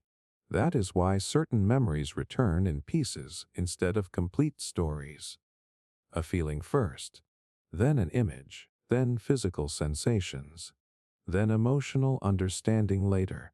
The nervous system slowly reconnects the material when safety increases. And what makes this mechanism so psychologically complicated is that the brain is not trying to hide truth maliciously. It is trying to regulate emotional survival. Your nervous system constantly calculates what level of emotional intensity feels manageable. If certain memories threaten to overwhelm stability completely, the brain may keep conscious access limited temporarily, not erased, protected.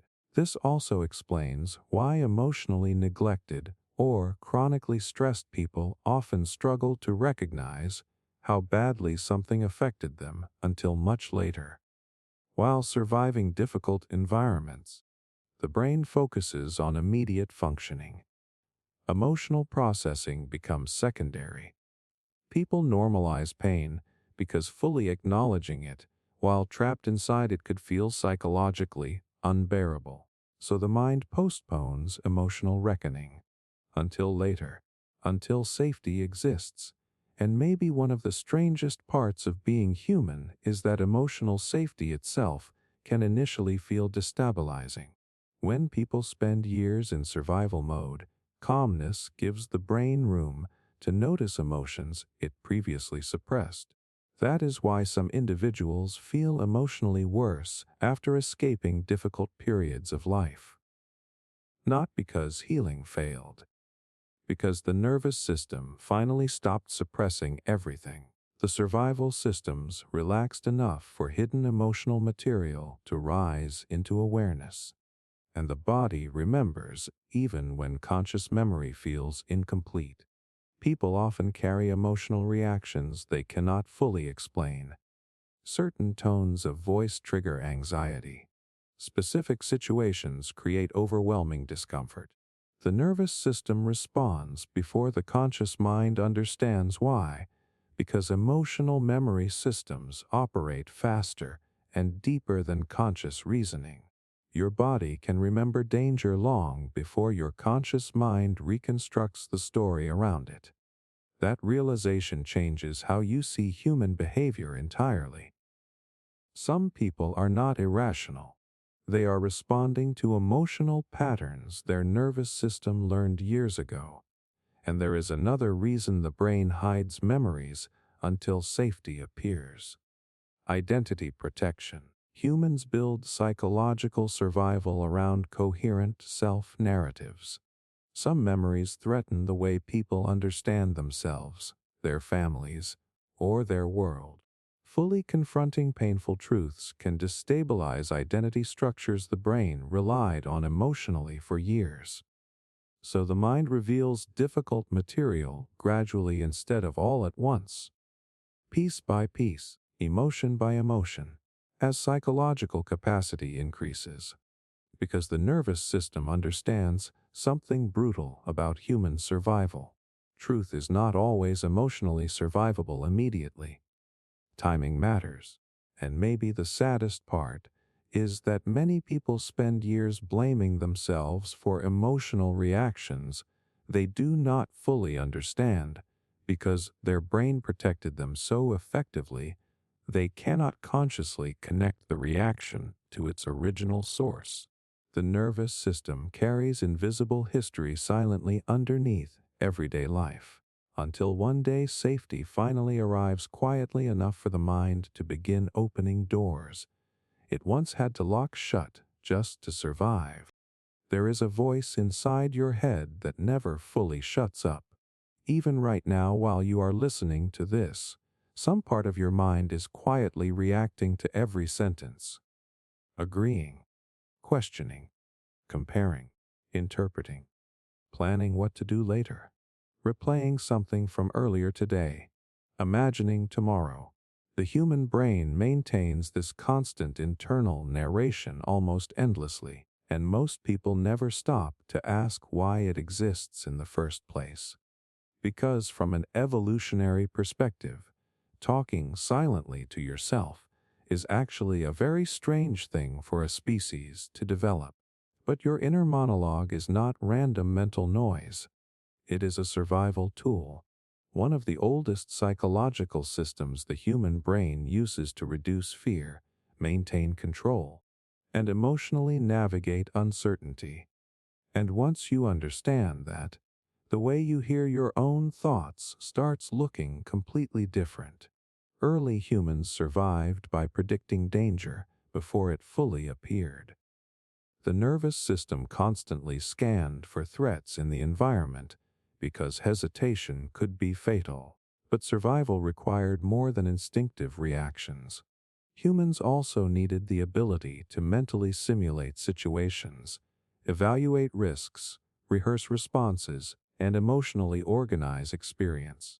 That is where internal narration became powerful. Your inner monologue allows the brain to create psychological structure around uncertainty. Instead of reacting blindly to fear, humans evolved the ability to mentally talk through situations before acting. The mind learned how to rehearse possible outcomes internally because imagined preparation increased survival odds. In simple terms, your brain talks to itself so it feels less helpless. And honestly, humans do this constantly without noticing. Think about what happens when something stressful appears in your life. Your mind immediately starts narrating the situation internally. What if this happens? Maybe I should do this. Why did they say that? I need to be careful. Tomorrow will probably go badly. It will be okay. I can handle this. The internal voice steps in automatically because uncertainty activates survival systems. Your brain starts generating language around fear in order to psychologically contain it. That part matters deeply. Fear becomes harder for the nervous system to manage when it feels undefined or chaotic. Inner speech creates the illusion of structure and predictability. Even negative overthinking often represents the brain trying to emotionally prepare itself for uncertainty. The mind would rather rehearse painful possibilities than feel completely unprepared for them, which explains why people talk to themselves more intensely during stress. Your inner monologue becomes louder when your nervous system feels unsafe. And nighttime reveals this mechanism perfectly. During the day, external stimulation competes with internal narration. Work, conversations, noise, screens, responsibilities. But late at night, your internal voice suddenly becomes much more noticeable because external distractions disappear. Your brain starts narrating unresolved fears, future scenarios, regrets, and emotional concerns almost automatically. Not because you are broken, because your survival brain hates uncertainty in silence. And there is something even stranger happening underneath this process. Your inner monologue does not only reduce fear by planning, it also reduces fear through emotional self-regulation. Humans evolved as deeply social creatures. For most of history, emotional safety came from connection with others. Reassurance calmed the nervous system. Guidance reduced panic. Comfort restored stability. But humans could not always depend on external support. So the brain developed the ability to internally simulate some of those regulating functions through self-directed language. That is why people instinctively whisper calming phrases to themselves during stress. It is okay. Stay calm. You can handle this. The mind learned how to partially soothe itself through internal communication because psychologically guided thinking reduced emotional overwhelm.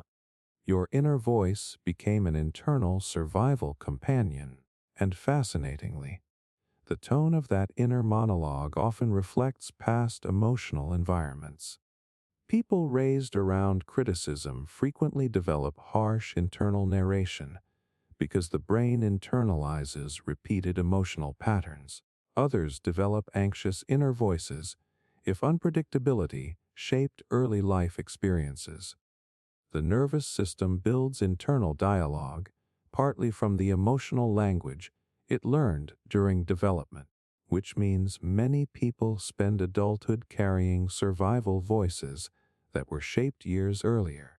And the brain treats those voices seriously because internal narration directly affects nervous system activity.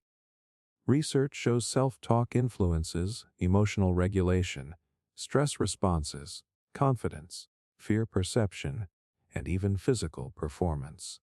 The words inside your mind are not emotionally neutral. Your nervous system reacts to internal language almost like a social interaction happening internally. That is why catastrophic thinking feels physically exhausting. Your brain is repeatedly narrating danger to itself. The nervous system keeps responding as if preparation is necessary. And maybe the darkest part of all this is that the inner monologue designed to reduce fear can accidentally amplify fear instead. The same survival system that helps humans mentally prepare for danger can become trapped in endless loops of anxiety, self-criticism, and overanalysis. The brain keeps narrating possible threats because evolution prioritized caution over emotional comfort. Your mind would rather over-prepare unnecessarily than miss possible danger completely. So the internal voice keeps talking, constantly scanning, constantly predicting, constantly rehearsing emotional survival.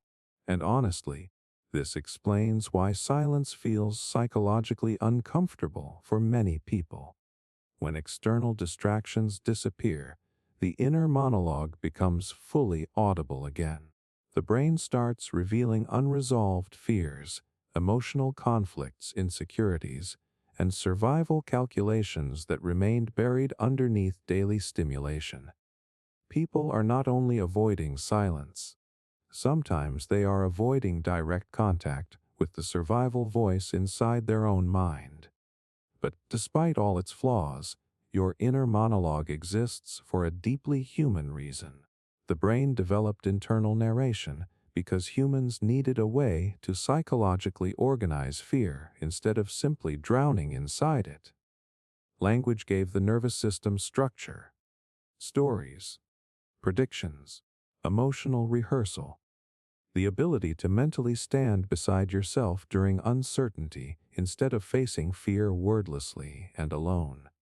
And maybe that is why the human mind never truly becomes silent. Because somewhere deep inside your nervous system, the brain still believes survival depends on keeping the conversation going. There is a point during prolonged stress where people stop reacting the way they used to. At first, everything feels intense. Anxiety spikes quickly. Small problems hurt deeply. Emotions stay close to the surface. But after enough pressure, something begins shifting quietly inside the nervous system. The person who once cried easily suddenly feels emotionally flat. Conversations become harder to connect to. Excitement fades. Even important moments start feeling strangely distant. And what is unsettling is that many people mistake this emotional detachment for maturity. They tell themselves they just stopped caring, got stronger, learned how to stay calm under pressure. But often something very different is happening beneath the surface. The brain is conserving emotional energy to survive stress. Human beings are not designed to remain emotionally activated forever. Stress consumes enormous psychological resources. Your nervous system constantly monitors emotional intensity, uncertainty, fear, conflict, and pressure. During short periods of stress, the brain can recover fairly effectively. But when stress becomes chronic, the nervous system begins adapting in ways people rarely notice consciously. One of those adaptations is emotional detachment. Not because the person suddenly became cold, because the brain reached overload. The human nervous system has survival priorities. If emotional processing starts interfering with basic functioning during difficult periods, the brain may gradually reduce emotional responsiveness itself. This helps preserve energy and maintain functionality under prolonged pressure. In simple terms, the mind starts dimming emotional intensity to avoid collapse. And honestly, this mechanism is ancient. Early humans faced periods of extreme survival stress. Hunger, danger, loss, uncertainty. If the nervous system remained fully emotionally overwhelmed during prolonged hardship, survival abilities would weaken. Panic, grief, fear, and emotional exhaustion could interfere with decision-making and physical functioning. So the brain evolved ways to temporarily blunt emotional sensitivity during overwhelming circumstances. Modern humans still carry this same wiring. That is why emotional detachment commonly appears during burnout, trauma, chronic anxiety, heartbreak, overwork, grief, or emotionally unstable periods of life. The nervous system quietly shifts into conservation mode when emotional demands exceed psychological capacity. And the frightening part is how gradual this process feels. People rarely wake up one morning suddenly detached from life. It happens slowly enough that the brain starts normalizing the state. You stop feeling excited about things that once mattered deeply. Relationships feel emotionally muted. Music loses intensity. Achievements feel strangely empty. You still function externally, but internally life starts feeling emotionally distant, almost like you are participating in reality instead of fully experiencing it. And because modern culture rewards productivity under pressure, many people never recognize emotional detachment as a stress response at all. Society often praises emotional suppression. The person who keeps performing during exhaustion looks disciplined. The person who stops reacting emotionally appears strong. Meanwhile, their nervous system may be operating entirely in survival mode. The brain becomes more focused on getting through life than emotionally living it. That distinction changes everything. Psychologists sometimes connect this to emotional blunting and nervous system dysregulation. During chronic stress, the brain remains exposed to elevated stress hormones for long periods. Emotional processing systems begin adapting to reduce overload. Areas connected to emotional responsiveness, motivation, and reward can become less sensitive temporarily. The nervous system starts prioritizing survival efficiency over emotional richness.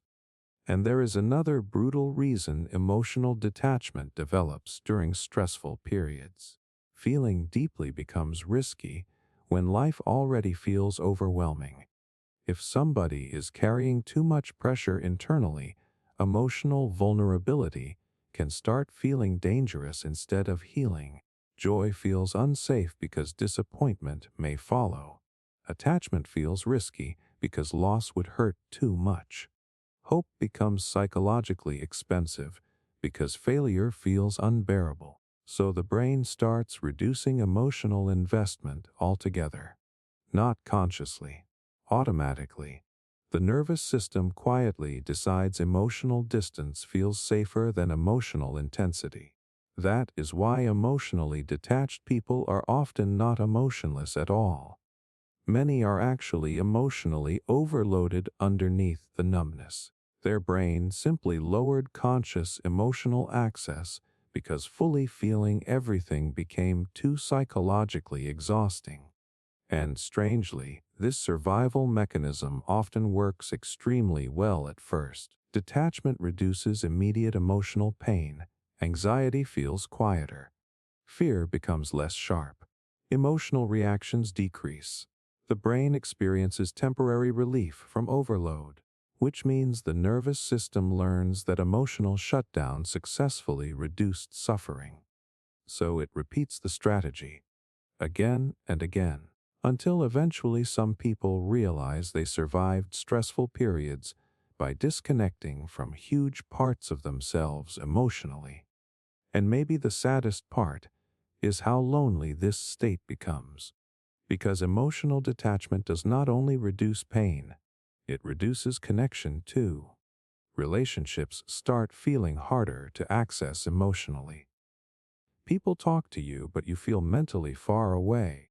You care about others intellectually while struggling to feel emotionally present with them fully. Even moments that should feel meaningful arrive emotionally muted. The nervous system protects itself from pain by dimming emotional depth everywhere, and the body often carries this stress silently. Emotionally detached people frequently remain physically tense without realizing it. Exhaustion builds slowly. Sleep becomes less restorative. The nervous system stays partially activated underneath the numbness because detachment is not true relaxation. It is controlled survival. Your brain is still working constantly in the background, trying to manage overwhelm. And maybe the strangest truth about emotional detachment is this. Many people do not notice how disconnected they became until something finally breaks through the numbness unexpectedly. A song, a memory, a quiet conversation, sudden grief, random tears after months of feeling nothing. Because emotions do not disappear permanently, the nervous system simply buries them temporarily while trying to survive. And eventually the brain starts reaching its limit, carrying so much emotional weight invisibly.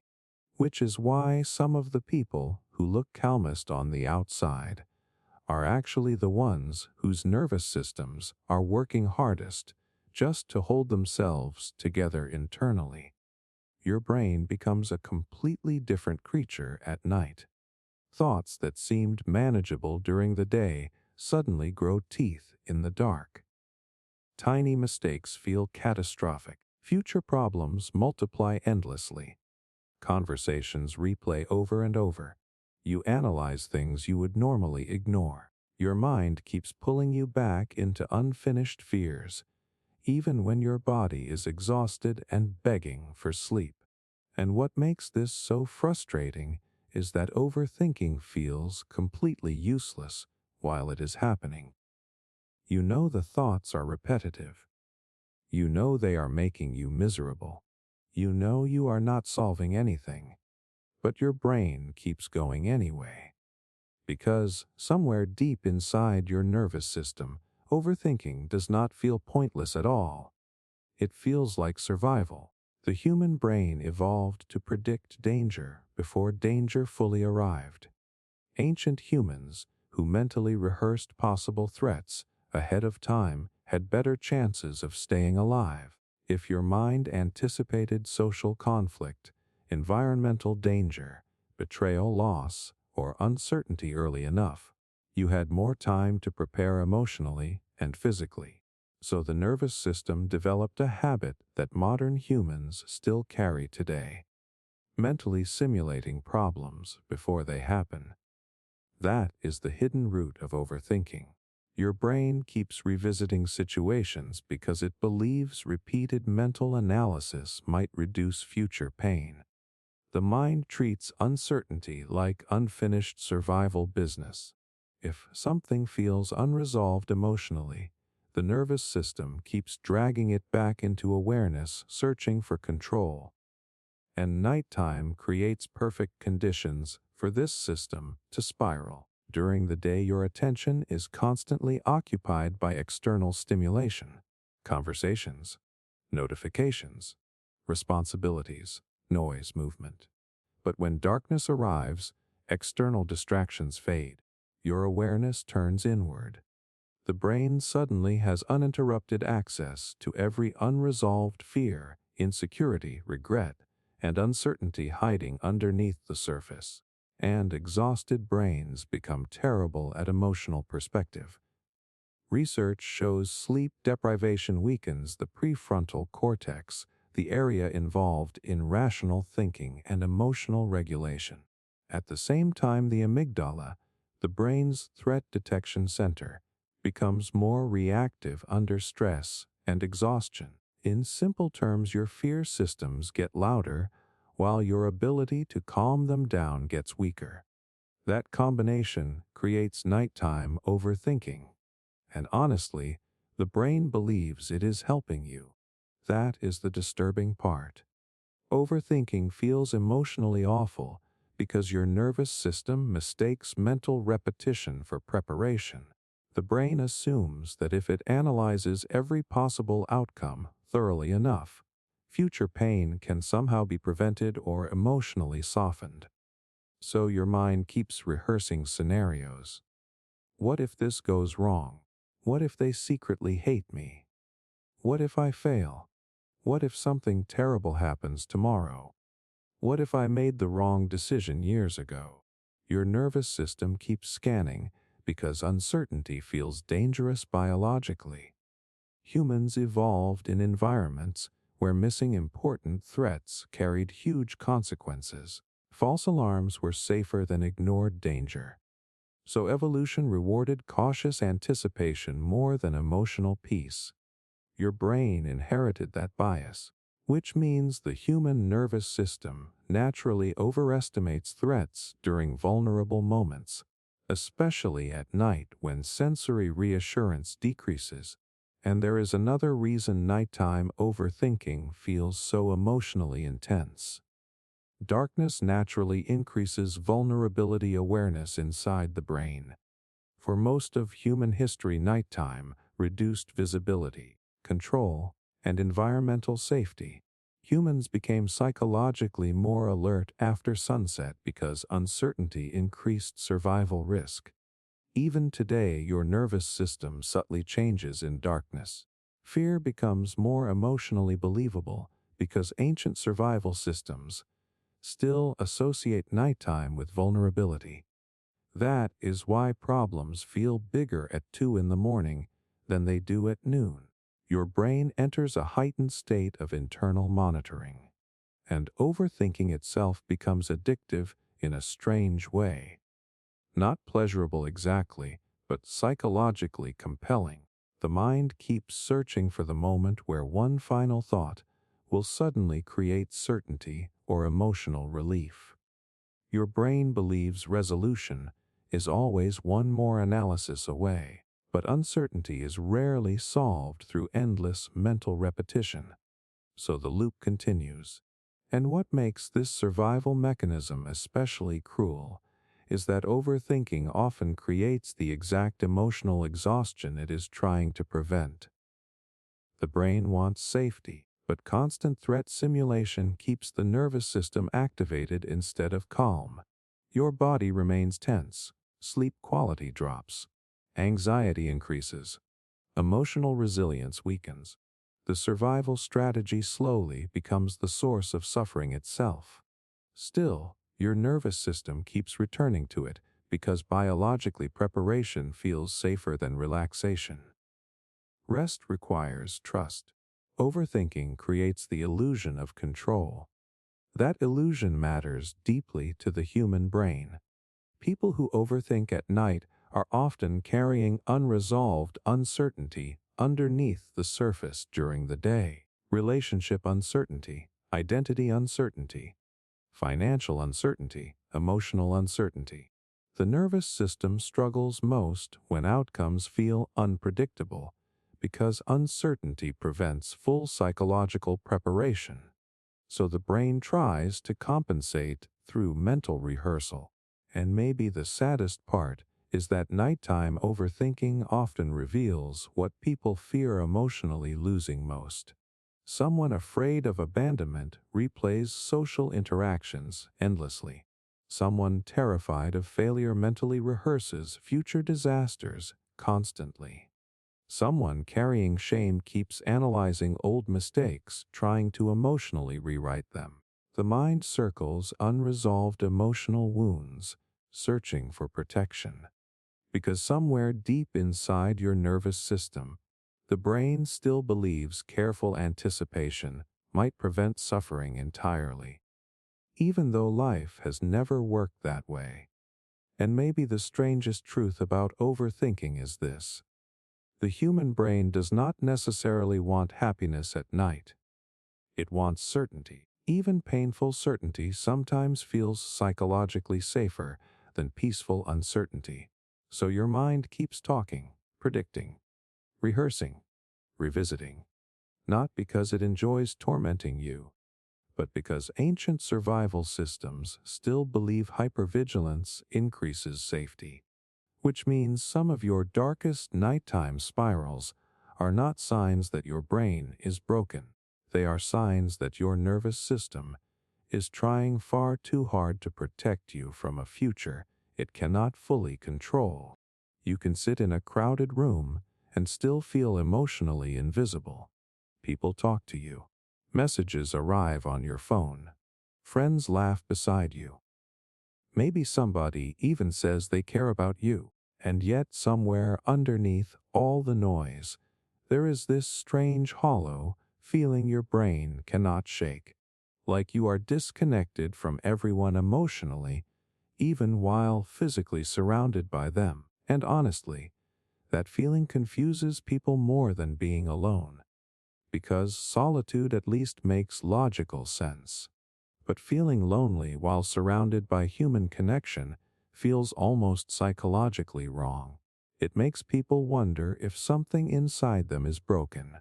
Why can I not feel connected? Why do conversations still feel empty? Why does my brain keep telling me I am emotionally alone, even when I clearly am not? The unsettling truth is that loneliness is not created by physical isolation alone. It is created by the nervous system's perception of emotional safety and belonging. And your brain can feel socially threatened even in the presence of other people. Human beings evolved as intensely social creatures. For most of history, survival depended on group connection. Being accepted by your social group increased access to protection, food, emotional regulation, and safety. Isolation increased vulnerability dramatically. So the human brain became highly sensitive to signs of social disconnection. Your nervous system constantly monitors belonging in the background, not just physical proximity. Emotional closeness. That distinction changes everything, because the brain does not measure loneliness by counting people around you. It measures loneliness by asking a deeper survival question internally. Do I feel emotionally understood, emotionally safe, and emotionally connected right now? If the answer feels uncertain, loneliness can appear even in crowded environments. And honestly, modern life creates this mismatch constantly. Humans are surrounded by more communication than ever before while emotionally connecting less deeply in many cases. People exchange information all day without truly feeling seen psychologically. Conversations become transactional. Attention becomes fragmented. Social interaction increases while emotional intimacy decreases. The nervous system notices that gap, which explains why someone can spend an entire day around people and still feel profoundly alone at night. The brain craves emotional resonance more than social noise. And there is another brutal reason loneliness appears even when connection technically exists. The nervous system remembers emotional rejection. If somebody experienced betrayal, abandonment, emotional neglect, criticism, or inconsistent connection earlier in life, the brain may become hypervigilant about emotional safety later on. The nervous system starts scanning relationships cautiously instead of relaxing fully into them. Even healthy connection can feel emotionally unsafe underneath the surface. That is why some people struggle to feel connected, even when others genuinely care about them. Their brain keeps searching for signs that rejection, disappointment, or emotional pain might return. The survival system remains partially guarded, not because they want disconnection, because their nervous system learned emotional closeness can become dangerous. And maybe the saddest part is that loneliness itself changes how the brain processes social experiences. Research shows prolonged loneliness increases sensitivity to social threat. The brain becomes more likely to interpret ambiguity negatively. Neutral interactions feel emotionally distant. Small signs of disinterest become psychologically amplified. In simple terms, loneliness teaches the nervous system to expect more loneliness. The brain starts filtering social experiences through survival fear, which creates painful feedback loops. A lonely person may withdraw emotionally to avoid rejection, but emotional withdrawal reduces genuine connection. Reduced connection increases loneliness. Then the nervous system becomes even more convinced emotional isolation is permanent. The survival brain accidentally reinforces the pain it is trying to avoid, and nighttime intensifies this feeling dramatically. During the day, distractions temporarily cover emotional disconnection. Work, notifications, responsibilities, movement. But when everything becomes quiet at night, the nervous system finally notices what has been emotionally missing underneath the stimulation. That is why loneliness feels physically heavier in darkness. The brain starts fully processing unmet social needs without distraction. And biologically, loneliness is not just emotional sadness. The nervous system often treats social disconnection like survival danger. Studies show loneliness activates many of the same stress systems involved in physical threat responses. Your brain interprets emotional isolation as a potential survival problem because historically prolonged isolation genuinely reduced survival odds. This is why loneliness can feel physically painful instead of simply mentally unpleasant. Your nervous system reacts as though something important for survival is missing. And strangely, humans often become loneliest not when nobody is around them, but when they feel emotionally unseen while surrounded by people. That experience creates a unique kind of psychological exhaustion because the nervous system receives conflicting signals. Physically surrounded, emotionally disconnected, the brain struggles to resolve the contradiction. And maybe that is why emotional intimacy feels so powerful when it finally happens. Being deeply understood calms survival systems in ways people rarely notice consciously. The nervous system relaxes, hypervigilance softens, emotional energy returns. Humans are biologically wired to regulate fear and stress through meaningful connection. Real connection tells the brain you are safe. But modern life often confuses visibility with intimacy. People can know facts about you without knowing you emotionally at all. Social media intensifies this even further. Constant exposure creates the illusion of connection, while many nervous systems remain emotionally starved underneath the surface. Humans were never designed for endless shallow contact. The brain still longs for emotional closeness that feels psychologically real. And maybe the darkest part of loneliness is this. After enough emotional disconnection, some people stop expecting connection to feel possible anymore. The nervous system adapts to emotional distance the same way it adapts to chronic stress. Loneliness becomes familiar, predictable, safe in a painful way. People begin protecting themselves from disappointment by emotionally lowering their expectations of closeness itself. Not because they do not want connection, because wanting it too much starts hurting. And somewhere deep inside your brain, ancient survival systems continue searching constantly for the feeling humans have needed for thousands of years. Not simply being around others, but finally feeling emotionally held by them. Humans get emotionally attached to the strangest things. An old hoodie that should have been thrown away years ago. A specific side of the bed. A childhood blanket hidden in the back of a closet. The same coffee mug every morning. The exact same movie replayed during stressful nights. Tiny rituals repeated so often they stop looking meaningful from the outside. And yet, when those things disappear, people feel genuinely unsettled. Not mildly annoyed. Emotionally affected. What is strange is that most comfort objects and habits are completely irrational logically. Your nervous system knows the hoodie is just fabric. The routine itself does not physically protect you. The old stuffed animal cannot solve adult problems.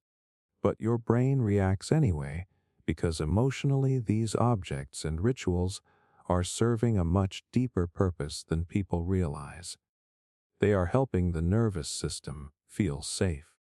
And humans evolved to need that feeling desperately. For most of human history, survival depended on reducing uncertainty whenever possible. Ancient environments were unpredictable. Weather changed suddenly. Food sources disappeared. Predators existed. Social dynamics could become dangerous. The human nervous system evolved under constant exposure to instability and potential threat, so the brain became highly sensitive to anything associated with familiarity, predictability, and emotional regulation. That is the hidden root of comfort objects and repetitive habits. Your nervous system treats familiarity like psychological shelter, because familiar things are emotionally predictable. And predictable things feel safer to the survival brain. Think about childhood for a second. Children naturally become attached to blankets, toys, bedtime rituals, and repeated routines because the developing nervous system is still learning how to regulate fear and uncertainty. Familiar objects help stabilize emotional states. Psychologists sometimes call these transitional objects because they help children emotionally self-soothe when caregivers are absent or stress increases. But humans never fully outgrow the mechanism. Adults simply disguise it better. The favorite sweatshirt after heartbreak. The nightly routine after stressful days. The same music replayed during emotional exhaustion. The specific foods people crave when overwhelmed. Your brain keeps building emotional associations between familiar experiences and nervous system regulation throughout your entire life. Comfort objects become emotional anchors. And honestly, the modern world makes humans crave these anchors even more intensely. People live under constant psychological stimulation now.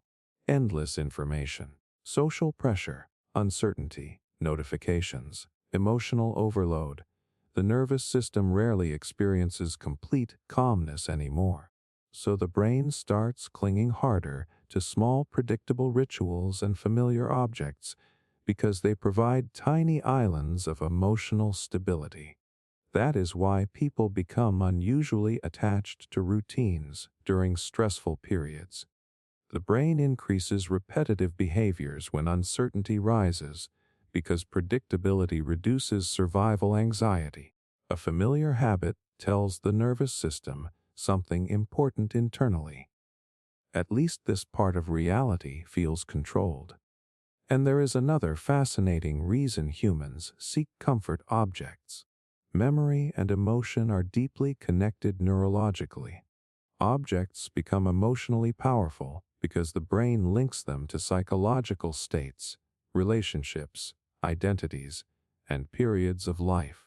A song is never just a song after enough emotional experiences attach themselves to it. A scent can instantly pull someone emotionally backward through time because sensory memory connects directly to emotional processing systems. Your nervous system stores emotional safety inside physical experiences. That is why people keep objects long after their practical usefulness disappears. Sometimes the object itself matters less than the emotional state attached to it. The old hoodie feels comforting because your brain associates it with warmth, familiarity, protection, or simpler periods of life emotionally. The object becomes symbolic nervous system reassurance, and repetitive habits work similarly. Humans naturally create rituals because rituals reduce cognitive uncertainty. Repeated actions calm the brain by creating predictability in environments that feel emotionally unstable. Athletes develop rituals before performances. People repeat routines before sleep. Anxiety often increases repetitive behavior because the nervous system is searching for stability through predictability. Even small habits can psychologically regulate fear. That is why breaking routines during stressful periods often feels disproportionately upsetting. Your brain is not reacting only to the inconvenience. It is reacting to disrupted emotional predictability. The nervous system suddenly loses one of its familiar regulation patterns, and maybe the strangest part is how emotionally attached people become to habits they claim to hate. Humans complain about routines constantly while secretly depending on them psychologically. Familiar stress often feels safer than unfamiliar uncertainty because the brain prioritizes predictability over happiness sometimes. Your nervous system would often rather endure known discomfort than face unknown emotional outcomes. That is survival logic. And this explains why people frequently return to familiar relationships, environments, or behaviors even after they caused pain. Familiarity itself reduces uncertainty. The brain interprets predictable emotional patterns as safer than unknown alternatives, even when those familiar patterns are unhealthy. The nervous system confuses familiarity with safety constantly, which can become dangerous emotionally. Still, the human desire for comfort objects and rituals exists for deeply biological reasons. Humans are emotionally fragile creatures compared to how strong they pretend to be. The brain requires regular signals of familiarity and predictability to regulate stress effectively. Tiny rituals help stabilize overwhelming emotional worlds. And honestly, there is something strangely beautiful about that. A species surviving psychologically through little repeated acts of comfort. The same tea before bed, the same song during difficult nights, the same worn object carried quietly through years of life. Because somewhere deep inside your nervous system, comfort is never only about pleasure. It is about survival. Your brain keeps searching for familiar emotional ground to stand on while navigating a world that often feels psychologically chaotic and uncertain. And maybe that is why humans protect their small comforts so fiercely. Not because the objects themselves are magical, because the nervous system remembers how unbearable life can feel without something familiar to hold on to. There are moments in life where, logically, you should probably give up. The relationship is clearly falling apart. The dream is collapsing. The person stopped caring a long time ago. The odds are terrible. Deep down, some part of you already knows the outcome is probably not going to change. And yet your brain keeps generating hope anyway. Tiny little fantasies. Maybe tomorrow will be different. Maybe they will come back. Maybe things will somehow work out. Maybe this suffering still has a purpose.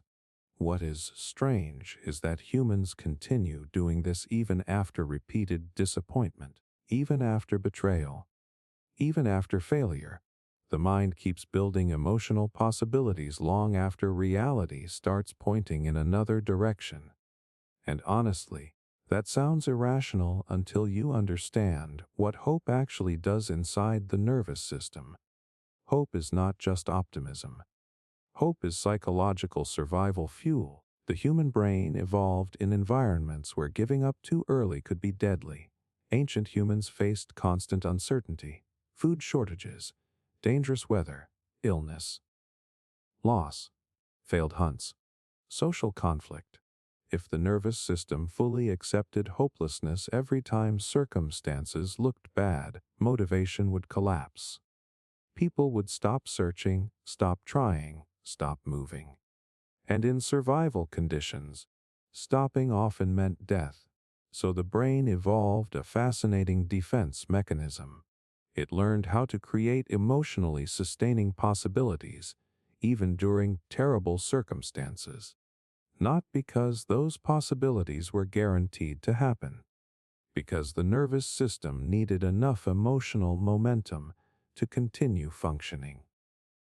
That is the hidden purpose of false hope. Your mind sometimes bends reality emotionally to preserve survival motivation. And humans do this constantly. Think about heartbreak. People continue imagining reconciliation long after relationships clearly ended.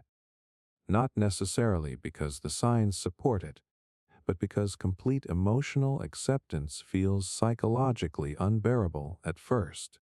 The brain keeps creating possible futures where the pain eventually resolves, because hopelessness would emotionally crush the nervous system too quickly. So the mind delays full emotional impact through imagined possibility. The same thing happens with ambition, grief, loneliness, illness, failure, and uncertainty. Humans constantly build emotional futures that keep suffering temporarily survivable. Maybe success is still coming. Maybe things will improve eventually.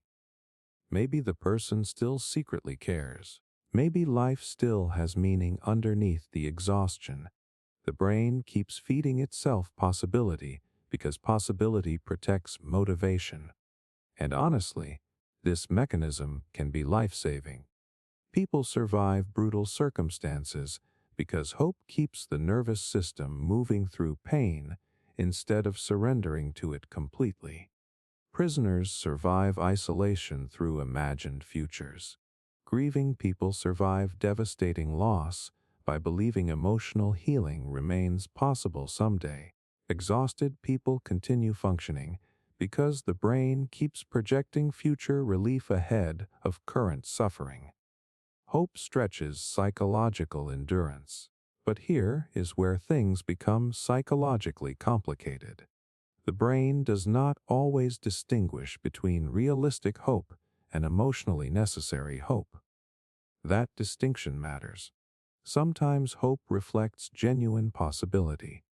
Other times the nervous system manufactures emotional optimism simply because the alternative feels too overwhelming psychologically. Your mind starts selectively interpreting reality in ways that preserve emotional functioning. People ignore obvious signs, rationalize unhealthy situations, misread emotional signals, convince themselves change is coming without real evidence. Not because they are stupid, because hopelessness threatens emotional survival systems directly. And maybe the strangest part is how physically powerful hope becomes inside the body. Research shows hope influences stress tolerance, motivation, emotional regulation, pain perception, and even physical endurance. The nervous system functions differently when it believes future relief might exist. Dopamine systems become involved because anticipation itself creates emotional movement. Your brain literally rewards possibility, even uncertain possibility.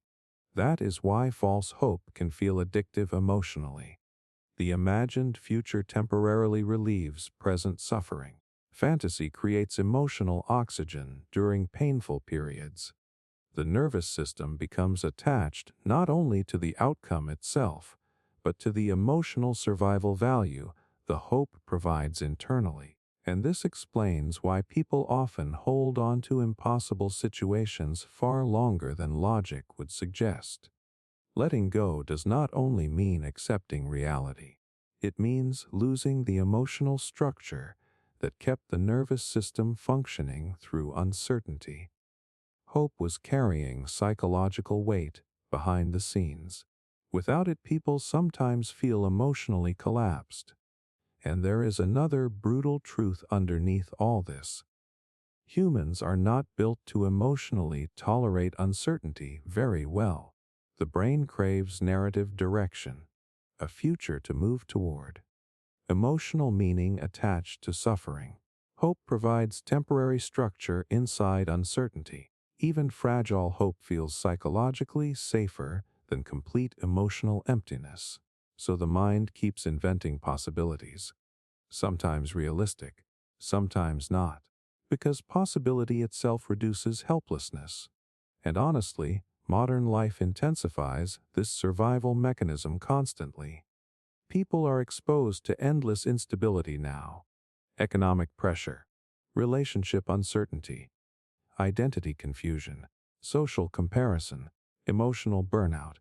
The nervous system spends huge amounts of time trying to emotionally endure situations with unclear outcomes. Hope becomes psychological scaffolding. Without it, many people would stop functioning long before circumstances improved. But false hope also carries danger. Sometimes the brain keeps people emotionally trapped in situations already destroying them. Toxic relationships, dead dreams, one-sided emotional attachments.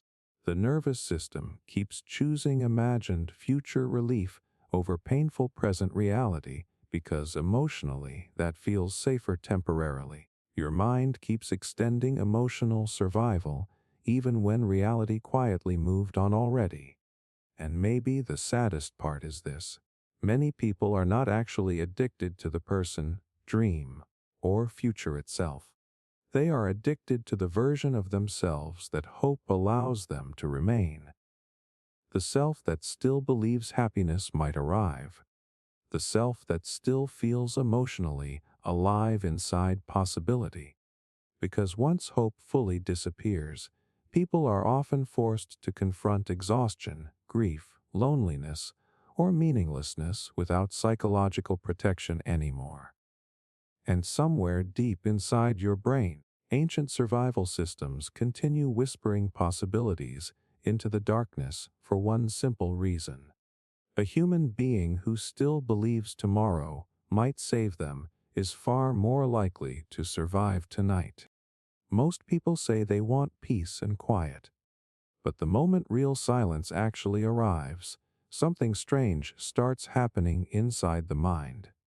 You sit alone with no music, no notifications, no conversation, no distractions, and suddenly your brain becomes louder than ever. Thoughts start surfacing that were buried all day.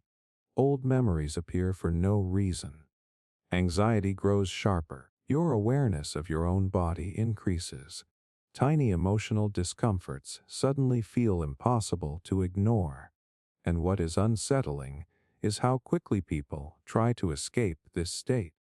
They reach for their phone automatically, turn something on in the background, start scrolling, play a podcast while falling asleep.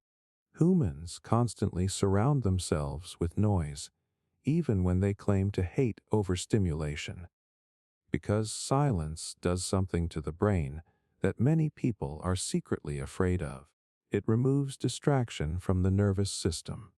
And once distraction disappears, the mind is forced to confront itself directly. The human brain was never designed for long periods of empty stillness. For most of human history, silence carried uncertainty. Ancient humans lived in environments where sound meant information. Noise signaled movement, life, social presence, environmental awareness. Total silence could indicate isolation, danger, abandonment, or unknown threats nearby, so the nervous system evolved to become hyperaware during quiet environments. Silence increased vigilance, and modern humans still carry this ancient wiring. That is why complete silence often feels psychologically heavier at night. Darkness already lowers environmental certainty. When silence combines with darkness, the brain naturally increases internal monitoring because the nervous system becomes more alert to possible vulnerability.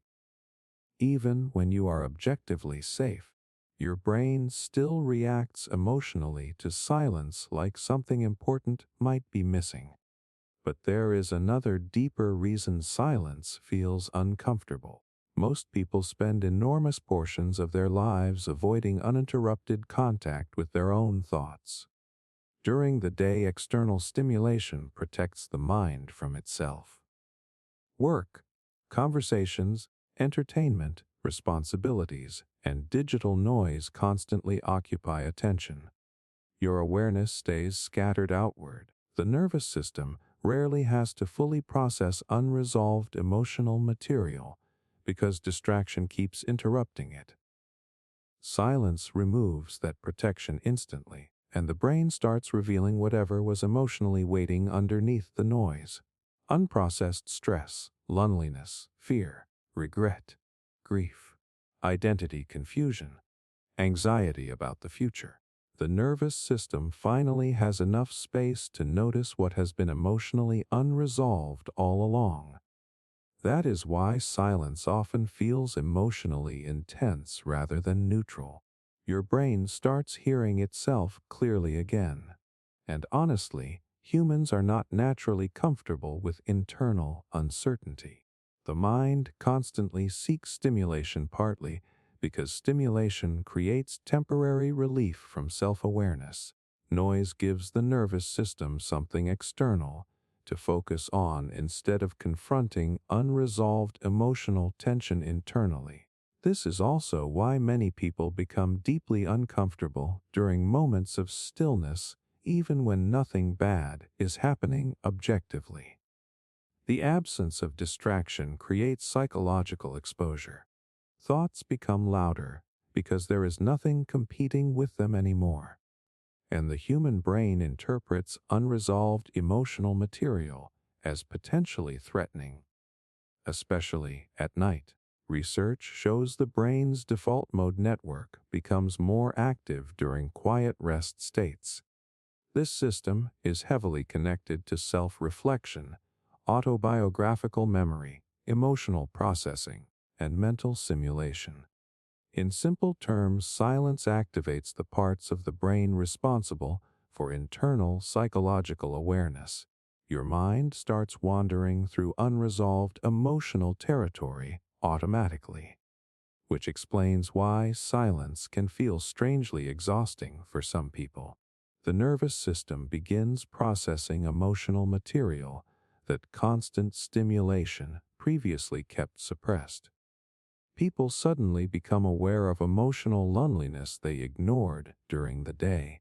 Old fears return. Existential thoughts emerge. Regrets resurface unexpectedly.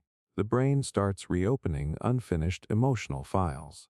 And maybe the strangest part is that humans simultaneously crave silence and fear it. People long for peace because overstimulation exhausts the nervous system. But true silence removes emotional anesthesia too. Without distraction, many people realize how mentally overwhelmed, emotionally disconnected, or psychologically exhausted they actually feel underneath their routines. Silence exposes emotional reality. That is why some individuals cannot sleep without background noise. The sound itself matters less than what the noise prevents. Music, podcasts, television, and scrolling create cognitive occupation. They keep the brain externally engaged enough to avoid full confrontation with internal thoughts. The nervous system uses stimulation like psychological buffering, and modern technology intensified this survival habit dramatically. Humans now have constant access to distraction every second of the day. Phones eliminated most naturally occurring silence from human life entirely. The brain became conditioned to expect continuous stimulation, which makes quietness feel increasingly unnatural emotionally. Many nervous systems forgot how to tolerate unoccupied awareness. That is why people instinctively reach for distraction within seconds of boredom or silence now. The mind became uncomfortable existing without external input because silence immediately increases internal psychological visibility. And there is another evolutionary layer underneath all this. Humans evolved as social creatures. For most of history, prolonged silence often meant social isolation. Group environments contained conversation, movement, shared awareness. Silence could psychologically signal separation from the safety of others. Even today, loneliness feels louder in silence because the nervous system notices social absence more clearly when stimulation fades. The brain starts asking ancient survival questions internally. Am I alone? Am I safe? Am I emotionally connected to anyone? And maybe that explains why silence feels so emotionally different depending on your psychological state. Peaceful minds experience silence as calming. Overwhelmed minds experience silence as confrontation. The environment stays identical while the nervous system interprets the quiet completely differently. Because silence itself is not painful. What silence reveals can be. And maybe the most uncomfortable truth of all is this. Many people are not actually afraid of silence. They are afraid of what their mind might finally say once everything else stops talking. People love calling procrastination laziness because it sounds simple. You avoid the task because you lack discipline. You waste time because you are irresponsible. You delay important things because you are weak-minded or distracted. That explanation feels satisfying on the surface because it turns procrastination into a moral problem with an easy answer. Just try harder. But the human brain is doing something much deeper than laziness when it procrastinates. In many cases, procrastination is a psychological survival mechanism. Your nervous system is not always avoiding the task itself. It is avoiding the emotional state connected to the task. And once you understand that, procrastination starts looking less like self-sabotage and more like fear management happening unconsciously. Think about the kinds of things people procrastinate most intensely. Difficult conversations, creative work, big opportunities, life decisions, studying for important exams, projects connected to identity or self-worth. Rarely do people procrastinate things that feel emotionally neutral. The brain delays what feels emotionally threatening. That threat can take many forms. Fear of failure, fear of judgment, fear of disappointment, fear of not being good enough, fear of success changing your life, fear of discovering your limits. The nervous system attaches emotional danger to the task, and once that happens, the brain starts treating avoidance like protection. That is the hidden survival logic underneath procrastination. Your mind believes delay might reduce emotional pain. And honestly, this mechanism makes perfect evolutionary sense. Ancient humans survived by avoiding situations associated with danger, uncertainty, or social risk. The nervous system evolved to move away from experiences likely to create harm. Modern humans still carry this wiring even though most threats are psychological instead of physical now. Today your brain can react to writing an email with the same survival systems once used for avoiding predators. Because emotionally the nervous system treats social rejection, humiliation, and uncertainty as serious threats too. That is why procrastination often feels irrational consciously. Logically, you know the task matters. You know avoiding it creates more stress long term. But emotionally, your nervous system experiences temporary relief every time you delay the discomfort. And the brain learns from relief extremely quickly. The moment you avoid the task, anxiety drops slightly. Your nervous system feels safer temporarily, which means the brain unconsciously reinforces avoidance behavior because it successfully reduced emotional discomfort in the short term. This is why procrastination becomes repetitive. Avoidance trains the nervous system to fear the task more over time. And there is another brutal layer underneath this. Many people connect their performance directly to their identity. If the task goes badly, it does not just mean failure happened. It feels like proof something is wrong with them personally. A creative project becomes a test of worth. An exam becomes a measure of intelligence. A difficult conversation becomes a threat to belonging or approval. The emotional stakes become enormous internally, so the brain starts protecting self-identity through delay. Because while the task remains unfinished, the possibility of failure stays unrealized. Procrastination preserves potential temporarily. If you never fully try, your nervous system can still protect the fantasy that maybe you could have succeeded under perfect conditions. That illusion matters psychologically. And honestly, perfectionism and procrastination are deeply connected for this reason. People assume perfectionists are highly productive, but many become trapped in paralysis instead. The brain delays action because imperfect outcomes feel emotionally dangerous. The nervous system would rather postpone the task than risk visible imperfection. Avoidance becomes emotional self-defense, not laziness. And nighttime often makes procrastination feel worse, because unresolved tasks remain psychologically active in the background. Your brain keeps detecting unfinished survival concerns. The nervous system interprets incomplete responsibilities like unresolved threats, which is why procrastinated tasks continue draining mental energy, even when you are not actively working on them. The mind never fully relaxes around avoided emotional danger. That is why people feel exhausted by tasks they are not even doing yet. Their nervous system is already carrying the emotional weight of avoidance. Psychologists sometimes connect this to emotional regulation failure rather than time management failure. Procrastination is often less about productivity and more about the brain struggling to tolerate uncomfortable emotions associated with action.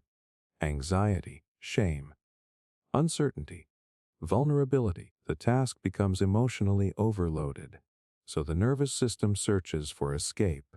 And modern life intensifies this mechanism constantly. Humans now face endless evaluation, constant comparison, performance pressure, public visibility, economic instability. The brain experiences psychological threat everywhere. Every message, project, application, or social interaction can start feeling tied to identity and survival emotionally.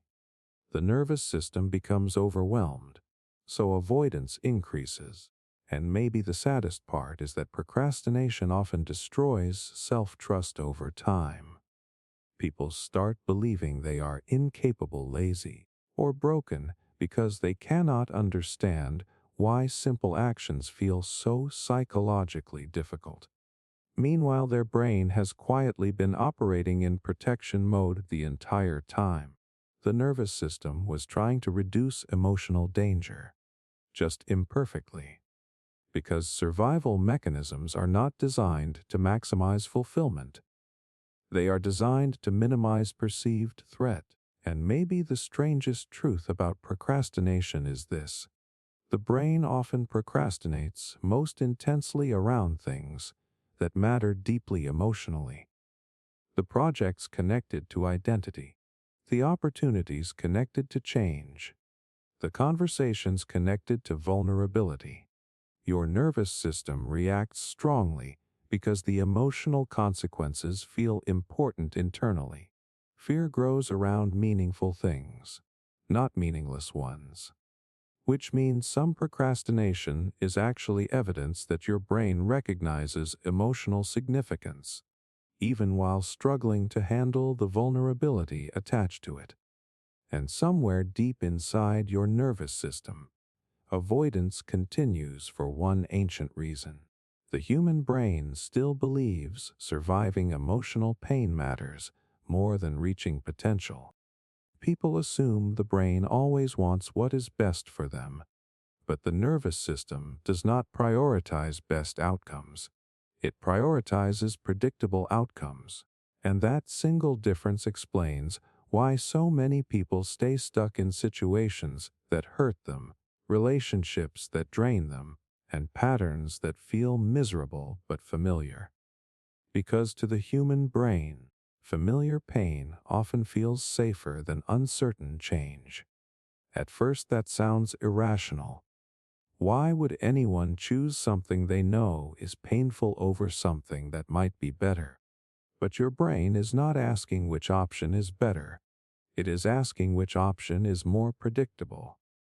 And predictability is deeply tied to survival systems that evolved long before modern life existed. For most of human history, uncertainty was genuinely dangerous. Not knowing what comes next could mean predators, starvation, social rejection, environmental threat, or death. So the nervous system evolved to treat uncertainty itself as a form of risk, even when the unknown might actually lead to improvement. That is the hidden tension inside human decision-making. Your brain would rather endure known discomfort than face unknown emotional territory, because known pain is already mapped. The nervous system understands it. It has emotional data. It knows how to survive it. Even if it is exhausting, the brain can predict what comes next. That predictability creates a strange form of psychological safety. Uncertainty does the opposite. It removes emotional structure. It increases mental simulation. It activates threat prediction systems. And suddenly the nervous system has no reliable model for what will happen next. That lack of prediction feels dangerous to the brain. So people stay in relationships they have outgrown, in jobs that drain them, in habits that damage their well-being, not because they want suffering, but because their nervous system associates familiarity with survival. And honestly, this is not just emotional. It is biological conditioning. The brain constantly compares current experience with expected experience. When reality is predictable, the nervous system stays regulated even if the situation is unpleasant. But when reality becomes uncertain, stress systems activate. Cortisol increases. Attention narrows. Emotional alertness rises. Your brain interprets unpredictability as something that must be monitored closely. That alone creates discomfort. So even painful familiarity can feel calmer than unstable possibility. And there is another layer underneath this: identity. Humans do not just attach to familiar environments. They attach to familiar versions of themselves. Over time, people build psychological identity around their patterns, even the unhealthy ones. The person who always compromises. The person who avoids conflict. The person who stays in difficult situations. The person who expects disappointment. These identities become emotionally familiar. So change is not just external. It feels like internal destabilization. If I leave this situation, who am I then? If I stop this pattern, what replaces it? If I choose something unknown, can I still recognize myself? The brain treats identity disruption as a form of threat because identity provides psychological continuity. It helps the nervous system predict behavior, reactions, and emotional outcomes. When identity becomes uncertain, the brain loses another layer of predictability. So it resists change even when change is healthier. And this is why people often return to familiar pain even after experiencing brief moments of improvement. A toxic relationship ends, but the nervous system feels disoriented in calmness. A stressful job is left, but the silence afterward feels unsettling. A harmful habit stops, but emotional emptiness replaces it temporarily. The brain interprets that emptiness as danger, not healing, so it pulls people back toward what feels known, even if it hurts. And maybe the most confusing part is how quickly the nervous system normalizes suffering. Humans are incredibly adaptable. After enough repetition, the brain stops reacting strongly to ongoing pain. What once felt unbearable becomes background noise. The nervous system shifts from alarm to endurance. That adaptation is what allows people to survive difficult environments. But it also traps them inside those environments. Because once suffering becomes familiar, it stops triggering escape urgency. The brain no longer treats it as a crisis. It becomes baseline experience. And anything outside that baseline, even something better, feels unfamiliar and therefore emotionally risky. This is why people sometimes describe change as uncomfortable, even when it is positive. New environments require new emotional calibration. The nervous system has to relearn safety. And during that adjustment period, uncertainty feels louder than improvement feels comforting. So the brain chooses what it already understands, even if it is painful, even if it is limiting, even if it is quietly damaging long-term well-being. And there is something even more subtle happening underneath all this. Familiar pain often comes with emotional control. You know exactly how it feels. You know how to survive it. You know what to expect emotionally. But uncertain change removes that control completely. It forces the nervous system into a state of open prediction without guaranteed outcomes. For a survival-oriented brain, that lack of control can feel more threatening than discomfort itself. Control, even in suffering, still feels like stability. And this explains why letting go can feel so emotionally disorienting. The brain is not just losing a situation. It is losing a predictable emotional ecosystem. Even if that ecosystem was painful, it was structured. It made sense internally. Uncertainty removes that structure entirely. So the nervous system hesitates. It clings. It repeats patterns. It returns to familiar emotional environments. Because at least there, the brain knows how to survive. And maybe the most important truth is this: your brain is not choosing pain because it wants you to suffer.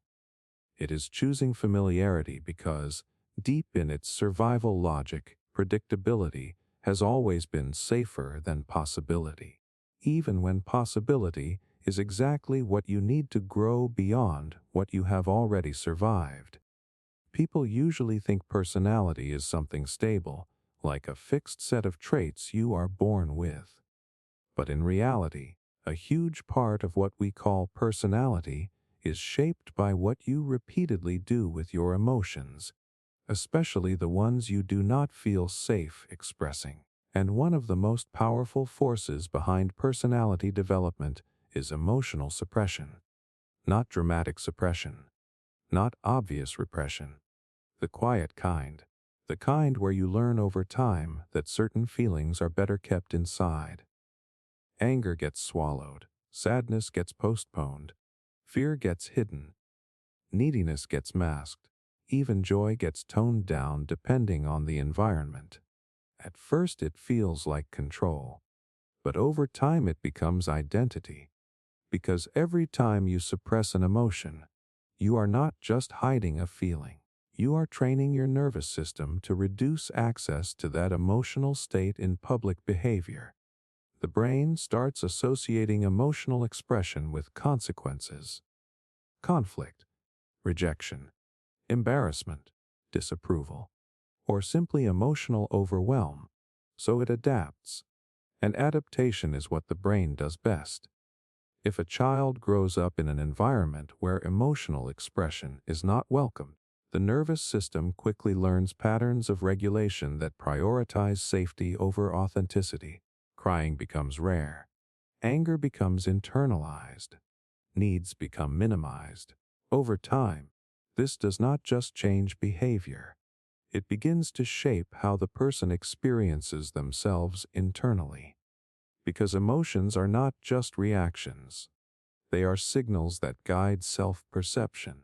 When emotions are consistently suppressed, the brain starts redirecting emotional energy into other channels. Instead of expressing anger directly, a person might become overly agreeable. Instead of expressing sadness openly, they might become emotionally self-contained. Instead of expressing fear, they might become highly controlled or hyper-rational. These are not random personality traits. They are emotional substitutions. The nervous system is still processing the emotion. It is just doing it indirectly. And this is where personality begins to form in a deeper way. People often assume they are simply introverted, logical, calm, independent, or detached by nature. But many of these traits can be partly shaped by long-term emotional regulation strategies that were learned for survival. For example, someone who consistently suppresses anger may develop a personality that avoids confrontation entirely. Not because they do not feel anger, but because their brain has learned that expressing it creates emotional risk. Over time, avoidance becomes part of their identity. I am just not a confrontational person. But underneath that identity is a history of emotional cost analysis performed by the nervous system. Is expressing this feeling safe? Is it worth the reaction it might create? What happens to me if I show what I really feel?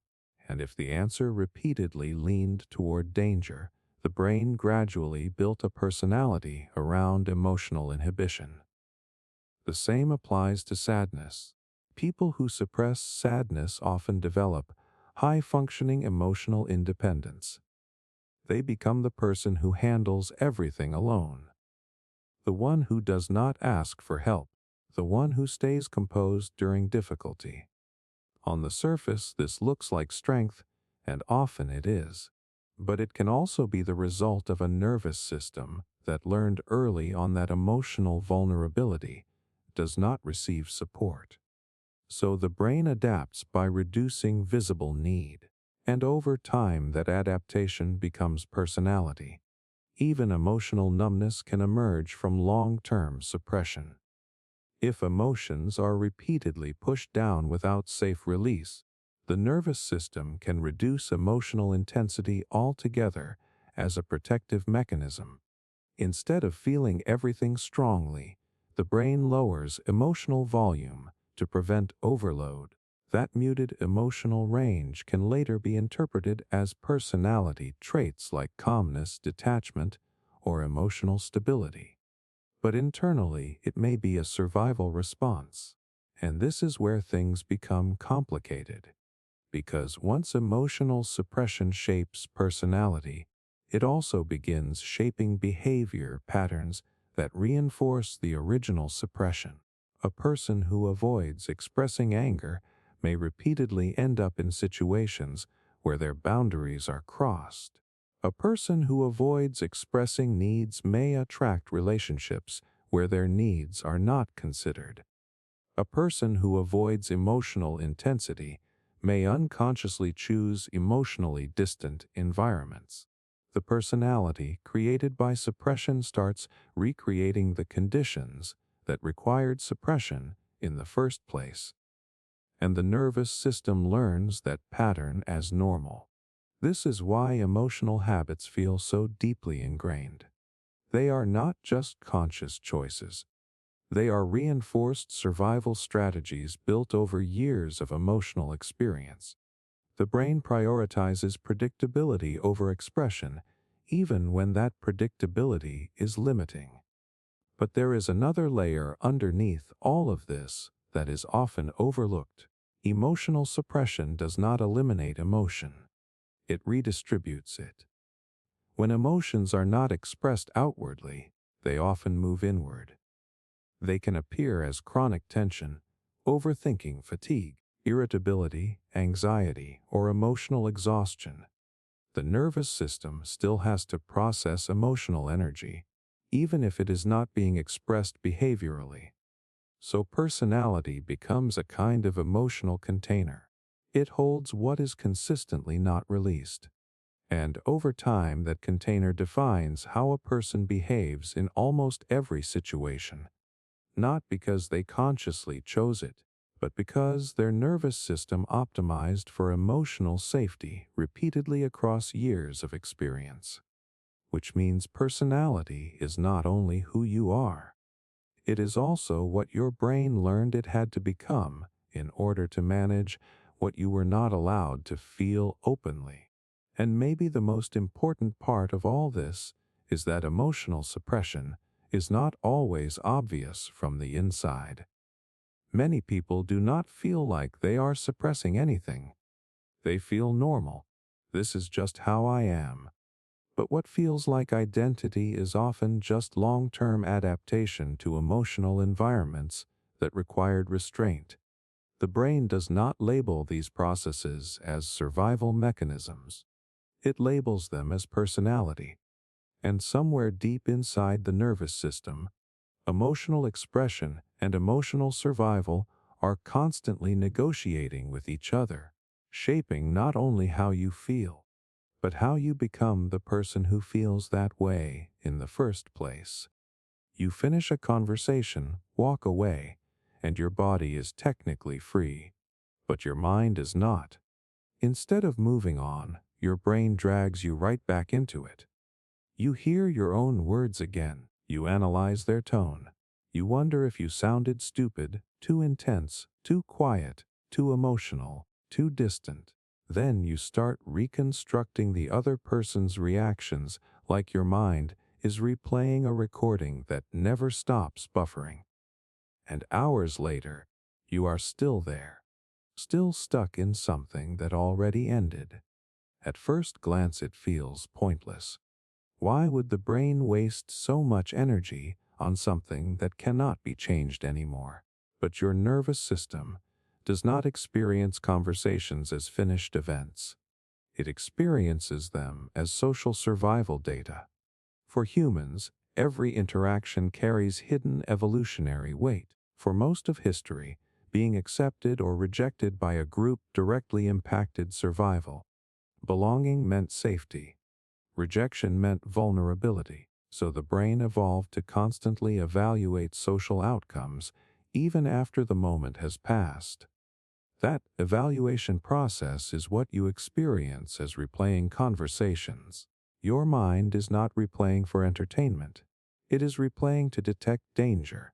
It asks silently, did I say something that could reduce my social safety? Did I get judged? Did I lose status? Did I seem weak? Did I miss something important? Did I make a mistake that might affect future acceptance? Even when nothing is wrong logically, the nervous system still checks. Because from a survival standpoint, social mistakes used to be costly, and the brain hates unresolved uncertainty. After a conversation ends, there is often no immediate feedback loop telling you how you were perceived. That uncertainty creates cognitive tension. So the brain reopens the memory and simulates different interpretations, trying to reduce ambiguity. It is essentially a prediction machine trying to retroactively calculate safety. And this is where things get emotionally intense. The brain does not replay neutral moments. It selectively replays emotionally loaded fragments. The pause before you spoke, the slight change in their facial expression, the moment you interrupted someone, the sentence that felt awkward afterward. Your nervous system zooms in on anything that could indicate rejection or approval, because those signals matter more to survival systems than factual accuracy.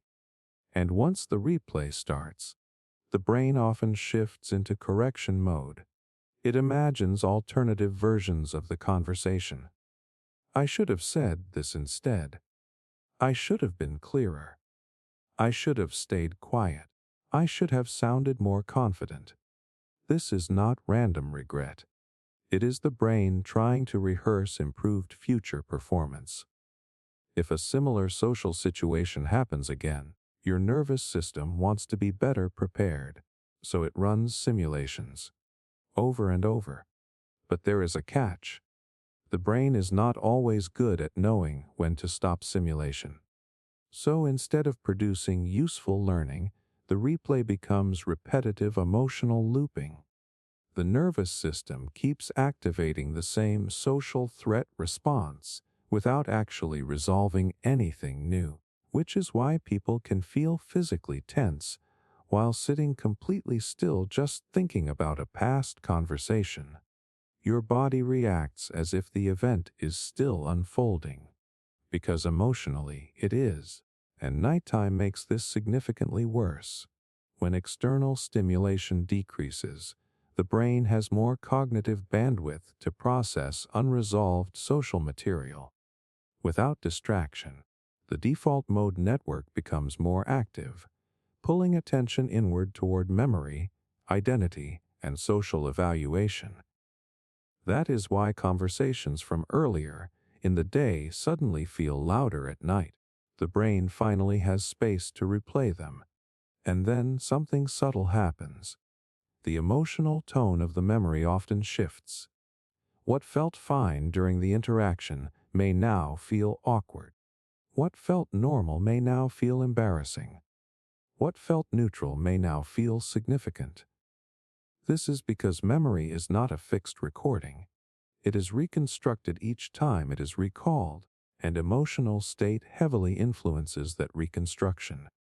So, if you are anxious while replaying the conversation, the memory becomes more negative, which reinforces the urge to keep replaying it. The loop strengthens itself. And there is another deeper reason this happens so persistently. The human brain struggles with incomplete social closure.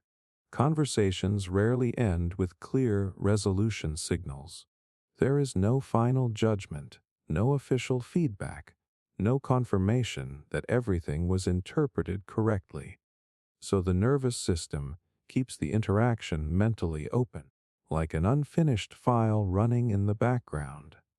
This is especially true for people with higher sensitivity to rejection or those who grew up in environments where social evaluation felt unpredictable. Their brains become more alert to subtle social cues and more prone to post-interaction analysis. Not because they are overthinking on purpose, but because their nervous system learned that missing social details could be costly. And over time, this becomes habitual.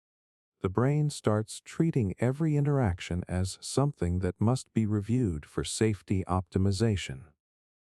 Even harmless conversations get analyzed because the system is biased toward caution. Better to overcheck than miss a threat. That is the survival logic again. But modern life turns this adaptation into suffering. Because unlike ancestral environments, most conversations today do not require survival-level analysis. There is no real danger hidden in a slightly awkward sentence or a moment of silence. But the brain still runs the same ancient programs, so people end up trapped between two realities, logically knowing nothing is wrong, while emotionally feeling like something still needs to be fixed. And maybe the most exhausting part is that replaying conversations often feels like it should lead to relief. The brain assumes that if it just analyzes the moment enough, certainty will finally arrive. But social perception is inherently uncertain. You can never fully know how another person interpreted you. So the mind keeps searching for a certainty that does not exist. And the loop continues. Because somewhere deep in your nervous system, being socially safe has always mattered more than being mentally at peace. Social rejection feels small from the outside until your body reacts like something important just broke. A message gets left on read. A group laughs and you are not part of it. Someone becomes distant without explanation. An invitation never comes. A conversation feels colder than expected. Logically, nothing life-threatening happened. But emotionally, something inside tightens. The stomach drops. Thoughts speed up. You replay everything you said. You start scanning for what went wrong.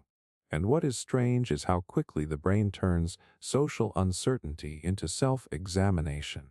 Because to the human nervous system, social rejection is not a minor emotional inconvenience. It is a survival signal. For most of human history, belonging to a group was not optional. It was protection. It was access to resources, safety, and stability. Being excluded from the group increased vulnerability dramatically. So the brain evolved to treat social disconnection as a threat state, not metaphorically, biologically. That is why rejection activates the same stress systems involved in physical danger. Your nervous system does not clearly separate social threat from survival threat. It reacts first, interprets later. But here is the part most people do not realize. The brain has developed a hidden method for surviving social rejection. And it is not strength or resilience in the way people usually imagine. It is emotional recalibration through meaning-making. When rejection happens, the mind immediately begins trying to reduce uncertainty. The emotional system asks a rapid set of internal questions. Why did this happen? What does this mean about me? What does this mean about my future? What should I do differently? Was this my fault? Was it theirs? Is this permanent? This is not overthinking by accident. It is the brain trying to restore psychological stability. Uncertainty is what makes rejection painful. So the nervous system attempts to convert uncertainty into explanation. Even painful explanation feels more tolerable than not knowing. And this is where the brain's survival method begins to appear. The mind starts rewriting the experience into a coherent emotional story. Maybe they were busy. Maybe I came off wrong. Maybe this was not about me. Maybe I need to improve something. Maybe this is a sign to change direction. The goal is not always truth. The goal is emotional resolution. Because unresolved social rejection keeps the nervous system activated. It stays alert. It keeps scanning. It keeps replaying. It keeps seeking closure. So the brain creates narratives that allow emotional deactivation to begin. Even if those narratives are imperfect, sometimes the story protects self-worth. Sometimes it redirects blame inward. Sometimes it minimizes the importance of the situation. Sometimes it reframes rejection as redirection or learning. But underneath all of these interpretations is the same biological objective: reduce social threat load enough for the nervous system to return to baseline. And this is why people often notice they feel better after they find a story that explains rejection, even if the story is not fully accurate. The explanation itself is regulating. It closes the loop enough for the brain to stop treating the situation as an active threat. The emotional system can finally stand down. But there is another deeper mechanism at work. The brain also uses emotional comparison as a survival tool. After rejection, the mind often begins scanning for alternative social connections or memories of past acceptance. It reminds itself of other relationships, other moments of belonging, other evidence of social value. This is not random nostalgia. It is emotional balancing. The nervous system tries to prevent rejection from becoming total identity collapse. Because if one social event is interpreted as global rejection, the emotional system can spiral into a full threat state. So the brain counters that by retrieving evidence of belonging elsewhere. It restores equilibrium through memory. You still belong somewhere. You are still accepted in other contexts. This helps stabilize the nervous system after social injury. And there is a more subtle survival trick happening as well. The brain often reduces emotional intensity over time through repetition. The first wave of rejection feels sharp because it is new and uncertain. But as the mind replays and reinterprets the event, emotional intensity gradually decreases. This is not forgetting. It is desensitization.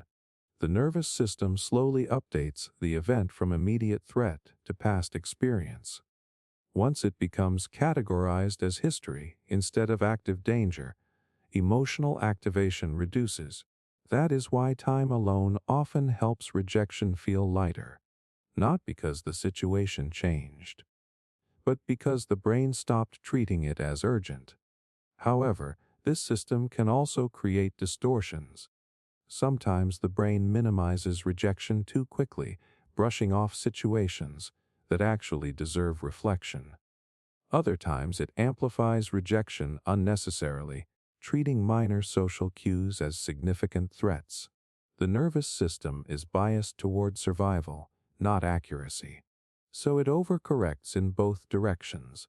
And there is another reason social rejection feels so persistent in the mind. The human brain is fundamentally wired for social prediction.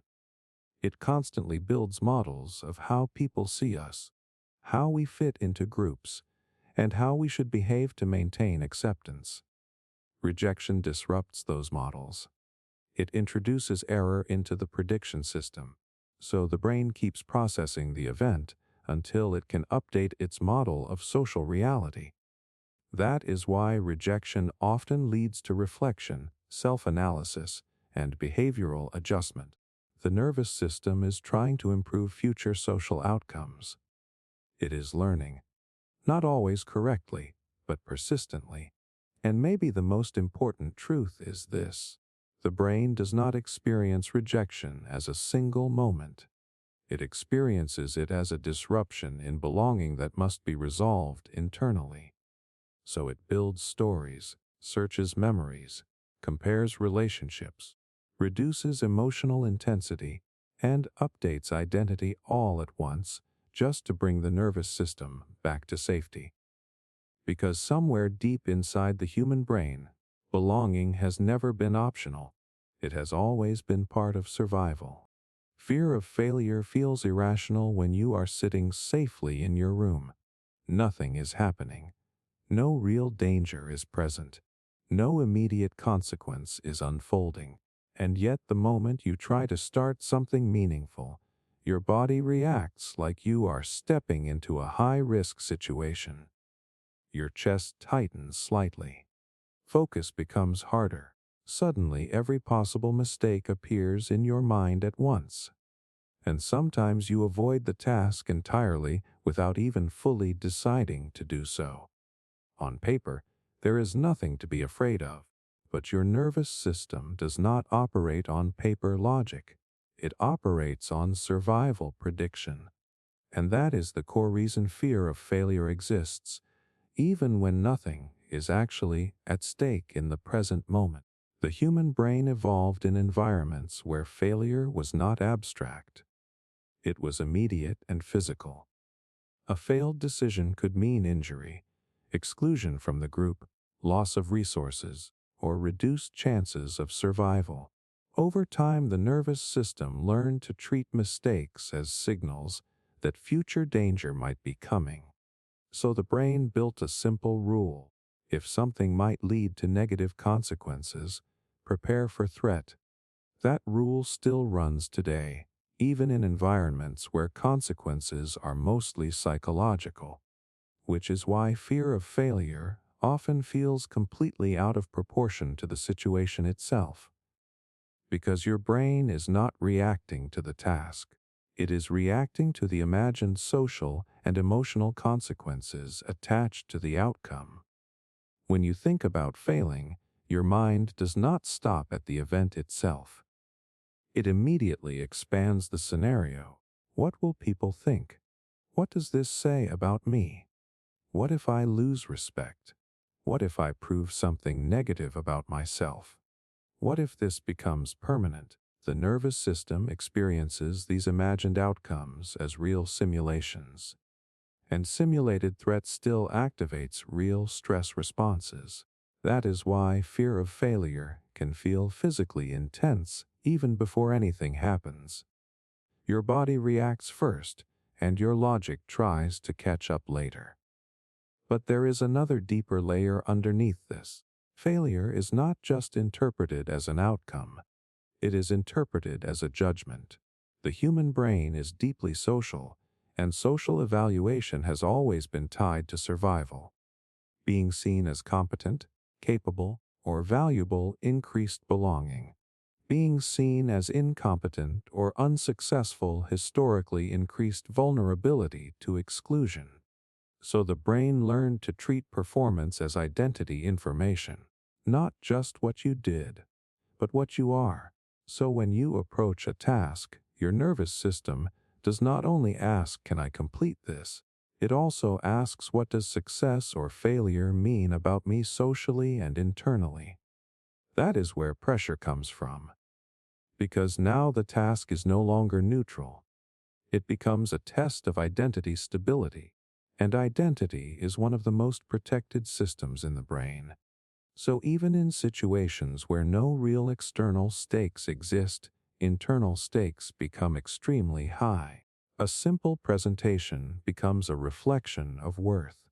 A creative attempt becomes a measure of intelligence. A social interaction becomes a signal of acceptance or rejection. The nervous system amplifies meaning automatically. And once meaning increases, fear increases with it.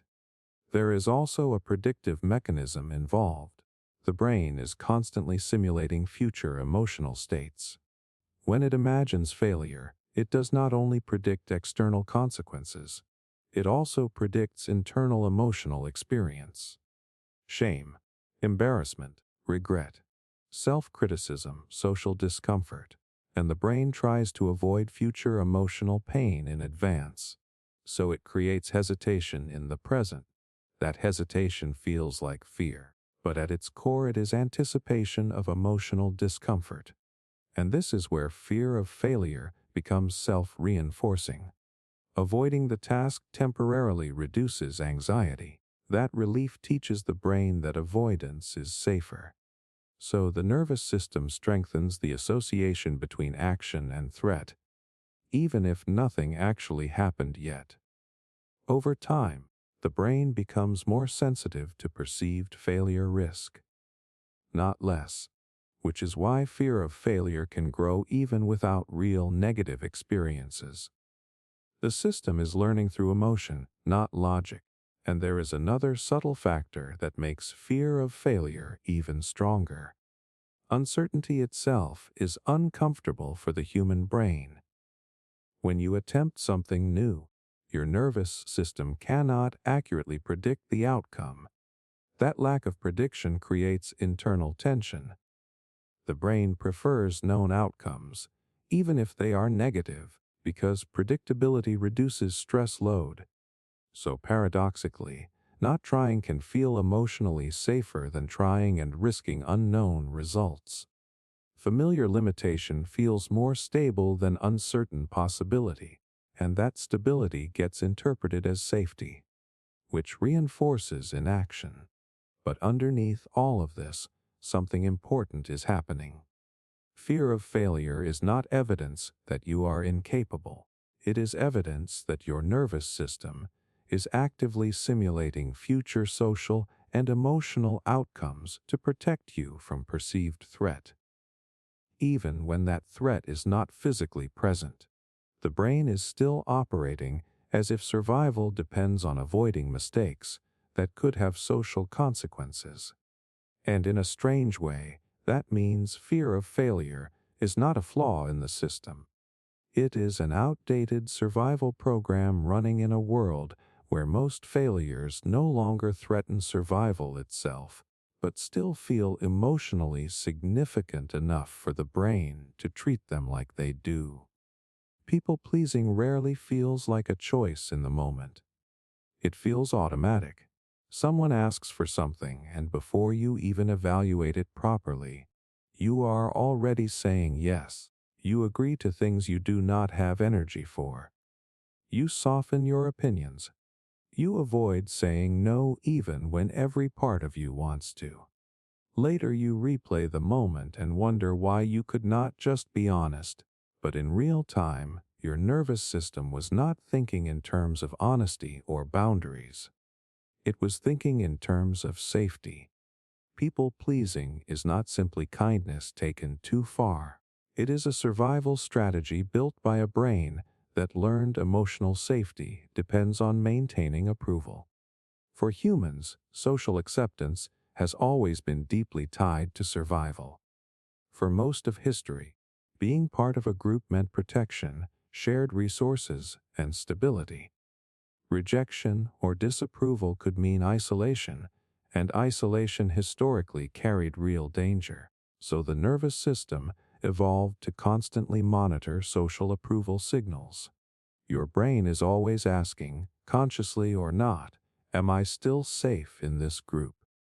People-pleasing is one of the answers it produces when the system believes safety is threatened by disagreement. Because disagreement can feel like rejection, and rejection feels like reduced belonging, and reduced belonging once meant increased vulnerability. So the brain chooses the safer social path: agree, accommodate, avoid conflict, maintain connection at all costs, even if it costs you internally. And this is why people-pleasing often feels stronger around authority figures, emotionally unpredictable people, or situations where approval feels uncertain. The nervous system becomes more alert in environments where acceptance feels conditional. So behavior shifts automatically toward compliance. Not because the person is weak, but because their brain is optimizing for social stability. There is also a learning component that develops early in life. If emotional expression was discouraged, ignored, or met with unpredictable responses during childhood, the nervous system begins building strategies to maintain connection through compliance. The brain learns that harmony equals safety and conflict equals risk. So over time, emotional self-suppression becomes embedded into social behavior. You start anticipating other people's needs before your own. You read the room constantly.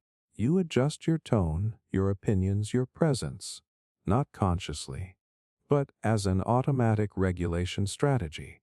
And eventually this pattern becomes identity. I am just someone who is easygoing. I do not like conflict. I do not want to upset anyone. But underneath those identities is often a nervous system that learned early on that emotional disruption could lead to loss of connection or emotional discomfort. So people-pleasing becomes a way of preventing unpredictable emotional outcomes. And this is where it gets psychologically complex, because every time you people-please, the brain receives a small signal of safety. The interaction goes smoothly. There is no conflict, no rejection, no emotional rupture. That relief reinforces the behavior. The nervous system learns, this worked, do it again. So the pattern strengthens over time, not through intention, but through repetition and reward. However, there is a hidden cost that builds gradually. People-pleasing disconnects you from internal emotional signals. Because every time you override your own discomfort to maintain external harmony, your brain learns to prioritize other people's reactions over your own internal state. Over time, this can weaken awareness of personal needs, preferences, and emotional limits. The external world becomes more important than the internal one. And eventually, people can lose clarity on what they actually want versus what they automatically agree to.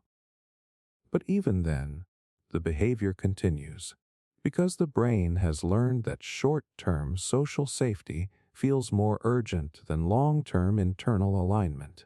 And there is another layer underneath this: uncertainty. When you say no, you cannot fully predict how someone will react. That uncertainty can feel emotionally dangerous to a nervous system that relies heavily on social predictability. So saying yes becomes a way of eliminating uncertainty entirely.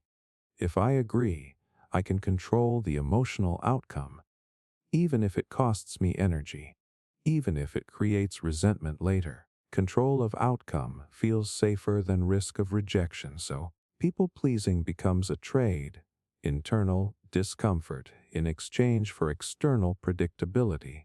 And over time that trade becomes unconscious. The nervous system stops evaluating each situation individually and starts defaulting to compliance as a baseline strategy. Because historically it worked. It reduced conflict. It preserved connection. It prevented emotional instability. But in modern life, this strategy often becomes misaligned with actual well-being. Many situations no longer require social compliance for survival, but the nervous system still reacts as if they do. So people continue overextending themselves emotionally, socially, and mentally without recognizing that their behavior is being guided by an outdated safety program. And perhaps the most important part of understanding people-pleasing is realizing that it is not about lacking strength. It is about having a brain that learned early on that maintaining connection was safer than risking disapproval. The behavior is not random. It is protective. But protection that is never updated eventually becomes limitation. And somewhere deep inside the nervous system, the drive for belonging continues to override personal boundaries simply because, for a very long time, belonging was the closest thing the human brain had to survival itself. When life becomes emotionally heavy, the mind does something very consistent across all humans. It leaves. Not physically, not visibly, but internally, attention starts drifting somewhere else. You might be sitting in a stressful situation, a difficult conversation, a draining job, or even just lying in bed feeling overwhelmed. And suddenly your mind begins building an alternative reality. You imagine different versions of your life. You replay better memories. You create future scenarios where things finally work out. Sometimes it feels comforting. Sometimes it feels like you are not fully present in your own life anymore. And what is interesting is that this does not happen randomly. Mental escape is one of the brain's oldest survival responses. When the nervous system becomes overloaded, the brain has to make a decision: stay fully engaged with emotional pain, or reduce psychological load by shifting attention inward to safer internal environments. In many cases, it chooses the second option, because attention is a limited resource, and emotional overload consumes it quickly.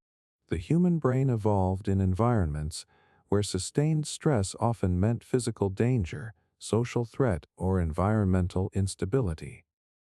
In those conditions, prolonged exposure to distress without relief could overwhelm the nervous system completely. So the brain developed a protective mechanism. It learned how to temporarily shift consciousness away from overwhelming reality. Mental escape is that mechanism in modern form. At its core, it is not avoidance for the sake of avoidance. It is emotional load reduction. When external reality becomes too intense, the brain reduces sensory and emotional engagement by redirecting attention inward. This creates psychological distance from the source of stress, which lowers immediate emotional pressure on the nervous system. That distance can feel like daydreaming, zoning out, dissociation, nostalgia, or future simulation. But underneath all of these experiences is the same function: protect the system from overload.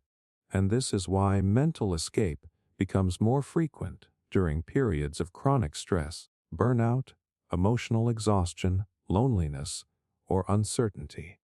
The more overloaded the nervous system becomes, the more it seeks internal environments where emotional intensity can be controlled or softened.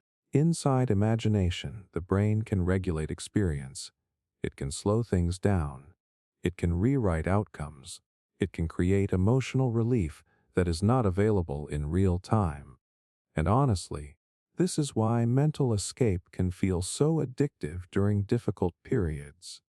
It is one of the few places where the nervous system feels temporarily unthreatened. In real life, emotions arrive without control. Conversations unfold unpredictably. Outcomes are uncertain. Pain feels immediate. But inside mental escape, the brain becomes both creator and environment. It can simulate comfort, control, resolution, or hope in ways that reduce emotional tension. So the brain returns to it repeatedly, not because it is avoiding reality entirely, but because it is trying to regulate distress. There is also a deeper cognitive reason this happens. The brain constantly predicts future experiences. When current reality feels overwhelming, prediction systems often shift toward imagined scenarios that feel more emotionally manageable. This can include replaying past moments where life felt safer or constructing future versions of reality where current problems are resolved. This predictive simulation is not random imagination. It is an attempt to restore emotional equilibrium. The nervous system tries to find internal scenarios that reduce uncertainty and emotional tension. If reality feels unstable, the brain generates alternatives where stability exists, even if only temporarily. And the more emotionally depleted someone becomes, the more intense these internal simulations can get, because the brain is essentially compensating for a lack of emotional safety in the present. There is another important layer here. Mental escape also helps regulate identity during difficult times. When someone is overwhelmed, the current version of self can feel inadequate or exhausted. The mind may begin constructing alternate identities or imagined versions of the self where things are different, more capable, more successful, more understood, more in control. These imagined selves are not delusion. They are psychological compensation. They give the nervous system a temporary sense of continuity and possibility when real life feels limiting or painful. But there is a catch. The same mechanism that protects the brain from emotional overload can also make reality feel even heavier afterward. When someone returns from mental escape, The contrast between internal relief and external stress can intensify discomfort. Real life feels sharper. Responsibilities feel heavier. Emotional fatigue becomes more noticeable. So the mind escapes again, and the cycle continues. But it is important to understand what is actually happening beneath that cycle. The brain is not trying to replace reality. It is trying to survive emotional intensity within reality. Mental escape is essentially the nervous system saying that the current level of stress exceeds what can be comfortably processed in the moment, so it temporarily shifts attention to internally generated environments where emotional regulation is possible. And this is why it becomes especially strong at night, during loneliness, or during periods of prolonged stress. These are moments when external regulation is reduced and the brain has more space to turn inward for emotional stabilization. Without distraction, internal worlds become more accessible and sometimes more necessary. But underneath all of it is a very simple truth. The mind does not create escape because it dislikes life. It creates escape because it is trying to reduce the emotional intensity of being fully present in a situation that feels too heavy to hold all at once. And somewhere deep inside the nervous system, imagination is not just creativity. It is also a form of psychological first aid when reality becomes too much to process directly. Nostalgia is not just memory playing tricks on you. It is your brain performing emotional damage control. You are sitting in the present, maybe feeling stressed, uncertain, tired, or emotionally flat, and suddenly your mind starts pulling you backward in time. A song from years ago feels warmer than it should. An old place feels safer than it was. A past version of life starts glowing in a way the present does not. Even difficult periods can begin to feel strangely comforting when viewed from a distance. And what is most confusing is how selective it feels. The past does not return as it actually was. It returns as your nervous system needs it to be. Because nostalgia is not objective recall, it is emotional regulation. The human brain is constantly trying to manage emotional balance in real time.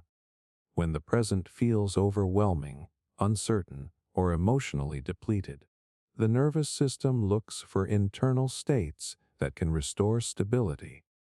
Memory becomes one of the fastest tools available because it already contains emotional templates. Your brain does not just store events, it stores emotional states tied to events.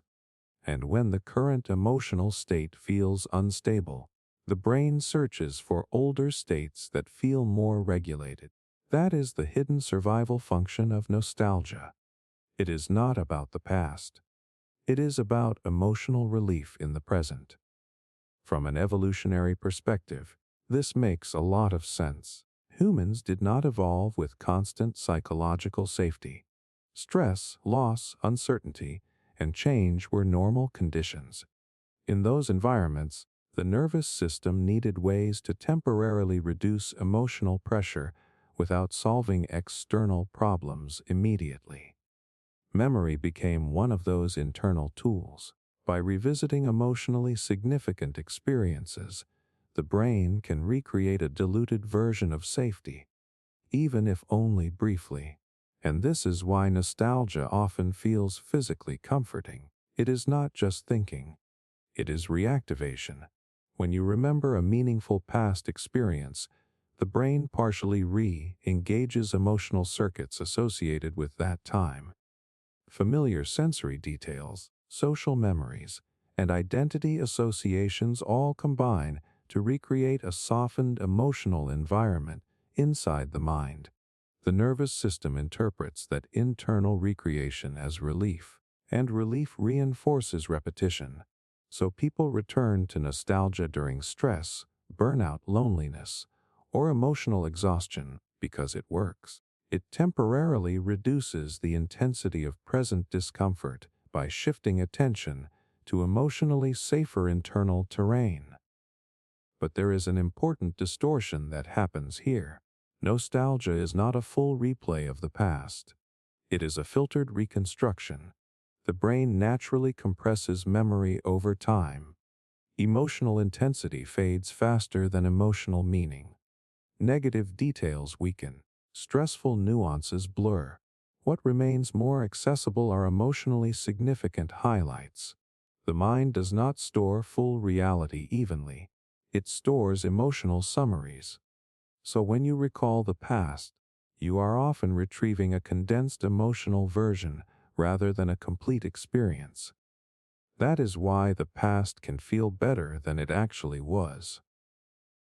Not because you are lying to yourself, but because memory is optimized for emotional efficiency, not accuracy.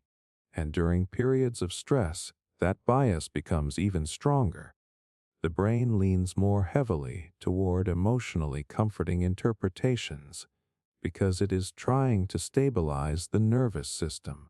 So nostalgia becomes more idealized precisely when you are least emotionally resourced in the present. The worse the present feels, the better the past appears. Not because the past changed, but because emotional contrast intensified. There is another layer underneath this. Nostalgia also protects identity continuity. When life feels unstable, the brain tries to anchor the sense of self in something coherent. Remembering who you were in previous chapters of life helps the nervous system maintain a stable identity narrative. Even if the current moment feels fragmented or uncertain, the mind can say there was a version of me that felt different before. That continuity is psychologically stabilizing. It tells the brain that change is survivable, that you have moved through emotional states before and still exist. So nostalgia is not just comfort. It is reassurance of persistence. But there is also a subtle risk embedded in this mechanism. Because when the present becomes emotionally difficult, the brain may begin favoring the past too frequently as a coping strategy. Instead of engaging with current discomfort, the nervous system escapes into remembered emotional safety. Over time, this can create a bias where the past feels more real or more emotionally alive than the present moment. Not because the present lacks meaning, but because the present is harder to emotionally access under stress. And here is where nostalgia becomes especially powerful at night. When external stimulation drops, the brain has more space for internal processing. The default mode network becomes more active, and memory systems begin interacting more freely with emotional systems. That is why nostalgia often feels strongest in quiet, low distraction environments. The mind has room to drift backward, and emotional regulation becomes more internally driven. In those moments, nostalgia can feel almost like a gentle emotional anesthetic. It reduces tension, softens loneliness, temporarily restores emotional warmth. It gives the nervous system a break from present uncertainty. But it does not solve the underlying stress. It simply lowers its intensity for a while, and that is the key point. Nostalgia is not designed to fix life. It is designed to stabilize emotional load. It is your brain saying that if the present moment is too heavy to fully process, it can borrow emotional resources from remembered experience to keep the nervous system functioning. And somewhere deep inside the human mind, the past is not just something you remember. It is something your brain can return to whenever the present becomes emotionally too difficult to hold alone. Night changes more than the lighting in your room. It changes the way your mind is allowed to speak to itself. During the day, most people operate inside layers of noise. Messages arrive constantly. Conversations demand attention. Tasks create structure. Social presence pulls awareness outward. Even your own thoughts get interrupted before they fully form. You are reacting more than reflecting. But at night, that external structure collapses, and something subtle happens. The mind stops performing and starts observing. This is why people often feel strangely more honest with themselves when everything goes quiet. Not because the truth suddenly appears, but because the distractions that usually soften or delay it are no longer competing for attention. The human brain is built with multiple layers of self-processing. One layer manages social identity. Another handles emotional regulation. Another generates internal narratives about who you are and what your life means. During the day, the social and functional layers dominate. You are focused on how you appear, what you need to do, and how to navigate external demands. At night, the balance shifts. External input drops, and internal processing becomes louder. The brain enters a more reflective mode, often linked to what neuroscientists call the default mode network. This system becomes active when you are not focused on external tasks. It is responsible for memory, self-reflection, imagination, and mental simulation of past and future events. In simple terms, it is the part of the mind that talks to itself when nothing else is demanding attention. And when it activates more strongly, self-honesty increases. Because there is less opportunity for avoidance. During the day, if a thought feels uncomfortable, it gets pushed aside by necessity. You have to respond to messages. You have to complete tasks.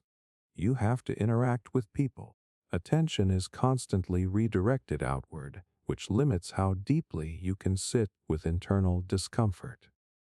At night, there is nowhere else to go, so thoughts that were previously postponed start rising to the surface. Unfinished emotions, unresolved decisions, hidden fears, quiet dissatisfaction, things that were mentally acknowledged but not fully processed earlier in the day. The brain begins reviewing them because it finally has bandwidth.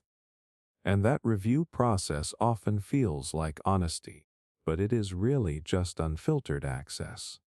Another reason this shift feels so intense is because the nervous system is less socially regulated at night.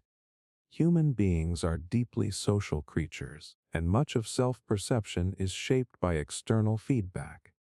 During the day, identity is constantly reinforced by interaction. You see how people respond to you. You adjust accordingly. You maintain a version of self that is socially coherent. At night, that feedback loop disappears. So the mind no longer needs to maintain the same level of social presentation internally. The internal sensor weakens. Thoughts become less edited, and emotional truths feel more direct. This is why people often experience clearer awareness of dissatisfaction, loneliness, ambition, regret, or emotional needs at night. These feelings were present earlier, but they were diluted by activity and distraction. Night does not create new emotions. It reveals what was already there. There is also a biological layer involved. As the day ends, the body shifts toward lower stimulation states. Hormonal changes, reduced sensory input, and fatigue all contribute to a more inward-focused mental state. The brain becomes less responsive to external demands and more sensitive to internal signals. That increased internal sensitivity makes emotional awareness stronger, but also less filtered, which can feel like sudden clarity or sudden discomfort, depending on what is being noticed. And this is where night honesty becomes complicated, because the brain is not always equally balanced in this state. Fatigue reduces cognitive control. That means emotional interpretation becomes more dominant than rational restructuring. In other words, you feel things more directly, but you analyze them less carefully, so thoughts can feel more absolute than they really are. A minor worry can feel like a major truth. A temporary emotion can feel like a permanent realization. The mind loses some of its daytime moderation systems, and this is why nighttime thinking can feel so intense. Not because it is more accurate, but because it is less filtered. There is another important factor. At night, people are often alone with reduced stimulation, which increases internal focus on self-narrative. The brain begins reviewing the day, evaluating decisions, replaying interactions, and simulating possible futures. This reflective cycle is part of how humans process experience and learn from it. But when emotional load is high, the same system can shift from reflection into rumination, and rumination feels like truth because it is repetitive. But repetition does not always mean accuracy. It often just means unresolved emotional material is being recycled without closure. Still, despite all of this complexity, there is something meaningful about nighttime self-honesty, because without external noise, the mind does occasionally reveal signals that are easy to ignore during the day. Misaligned choices, emotional exhaustion, unmet needs, desires that were postponed, patterns that were tolerated rather than acknowledged. Night gives those signals space to exist without interruption, and that is why it can feel like a more honest version of yourself appears after everything else goes quiet. Not because you become a different person, but because fewer systems are competing for control of attention. The social self softens. The task-driven self relaxes, and what remains is a more direct experience of internal reality. Sometimes that feels clarifying, sometimes it feels overwhelming, but either way, it is the same mind finally hearing itself without interruption. And in that quiet, honesty is not created, it is simply no longer drowned out. Constant self-control looks impressive from the outside. People see someone who does not react quickly, who stays composed under pressure, who does not express anger easily, who always seems to think before speaking. It gets labeled as discipline, maturity, emotional strength. And to some extent it is. But what is rarely seen is the internal cost of maintaining that level of control continuously. Because self-control is not just a mindset. It is a neurological process that consumes energy every time it is used. The human brain is constantly generating emotional impulses. Frustration, irritation, desire, excitement, sadness, anger, anxiety. These are automatic responses produced by the nervous system in reaction to internal and external stimuli. Self-control is what happens when the brain interrupts those impulses before they turn into behavior. That interruption requires active regulation, and regulation requires energy. When someone repeatedly suppresses reactions, filters emotions, and manages expression in real time, the nervous system stays in a state of ongoing effort. It is not resting. It is monitoring. It is evaluating. It is constantly asking whether the current emotional impulse should be expressed or contained. Over time, this creates internal fatigue that is not always visible externally. People often call it emotional exhaustion, but it is deeper than tiredness. It is the cost of sustained internal conflict between what is felt and what is expressed. The brain naturally prefers efficiency. It wants emotional responses to flow without interruption when appropriate, but constant self-control overrides that flow repeatedly. So instead of emotional release, you get emotional regulation layered on top of emotional generation. Feeling plus suppression happening at the same time.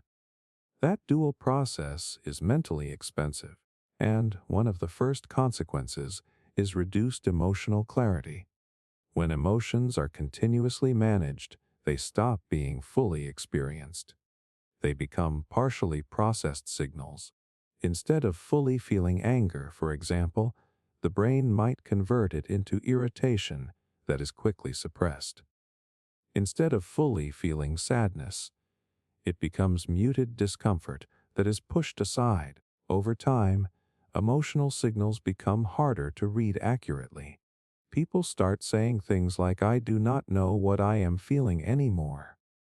Not because emotions disappeared, but because they were consistently interrupted before they could fully register. There is also a hidden rebound effect. When emotions are repeatedly suppressed, they do not vanish. They accumulate in the background. The nervous system continues generating emotional energy, even if expression is controlled. That energy has to go somewhere. So it often appears indirectly, as tension in the body, as irritability over small things, as sudden emotional overwhelm in situations that do not seem proportional, or as mental fatigue that feels disconnected from external events. The system is still processing what was never fully released, just in less visible forms. And this is where constant self-control becomes psychologically complex. Because the more someone relies on suppression, the more the nervous system begins to treat emotional expression itself as unsafe or inefficient. The brain learns that immediate emotional reactions are not allowed, so it increases preemptive regulation. This creates a highly controlled internal environment, but it also reduces emotional spontaneity. Life starts to feel managed rather than experienced. And there is another cost that develops slowly over time. Self-control can weaken the connection between internal states and external behavior. When people consistently override impulses, they become more detached from what they actually want in the moment. Decisions become filtered through regulation rather than desire. Responses become optimized rather than authentic. Eventually, it becomes difficult to distinguish between genuine preference and habitual control. Am I doing this because I want to, or because I always restrain myself? That question becomes harder to answer, because the internal signal system becomes quieter. And perhaps the most important consequence is that constant self-control reduces emotional recovery. Normally, emotions rise and fall in cycles. They activate, express, and then settle. But when expression is constantly interrupted, emotional cycles do not complete properly. This prevents full resolution, which means the nervous system stays partially activated for longer periods. The result is a low-level background stress that does not fully shut off. People may not feel intensely distressed, but they rarely feel fully relaxed either. There is always a slight internal tension present, and over time, that becomes the baseline.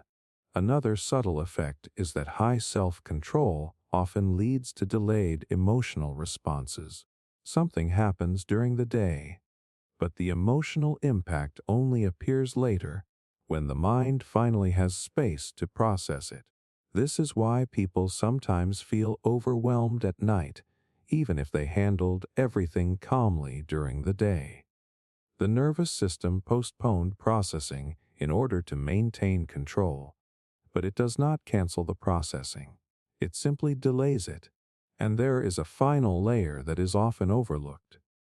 Self-control is socially rewarded. People respect it. It creates stability in relationships. It prevents conflict. It produces reliability. So there is external reinforcement to maintain it, even when it becomes internally costly. This creates a conflict between social approval and internal regulation. The more someone is praised for being composed, the more they may suppress emotional expression to maintain that identity, until the identity itself becomes a constraint. And yet, self-control is not the problem. The problem is when it becomes constant and unbroken. Because the nervous system was not designed for permanent regulation without release. It was designed for cycles of activation and recovery, expression and rest, engagement and discharge. Without those cycles, the system stays partially activated all the time. And what looks like calm from the outside can actually be sustained internal effort on the inside. So the true psychological cost of constant self-control is not just emotional suppression. It is the slow replacement of natural emotional rhythm with continuous internal management. And somewhere deep inside the nervous system, effort that never gets released eventually stops feeling like control and starts feeling like quiet exhaustion that never fully goes away. You know that moment right before sleep when your mind suddenly gets loud in a way the rest of the day never allowed. You are lying still, lights are off, everything is quiet, and then out of nowhere your thoughts shift. Not to your to-do list, not to tomorrow's plans, but to something heavier.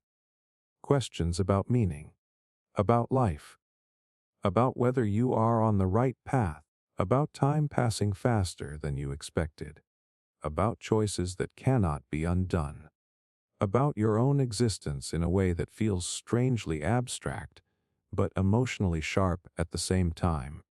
And just as quickly, your brain tries to shut it down. It redirects you. It brings up a random memory. It shifts you to a fantasy. It pushes you toward scrolling your phone. It nudges you into sleepiness. It does almost anything to move you away from that mental space. It is not random. Your brain is actively trying to protect you from existential thoughts before sleep, but not because those thoughts are dangerous in themselves. Because the timing is.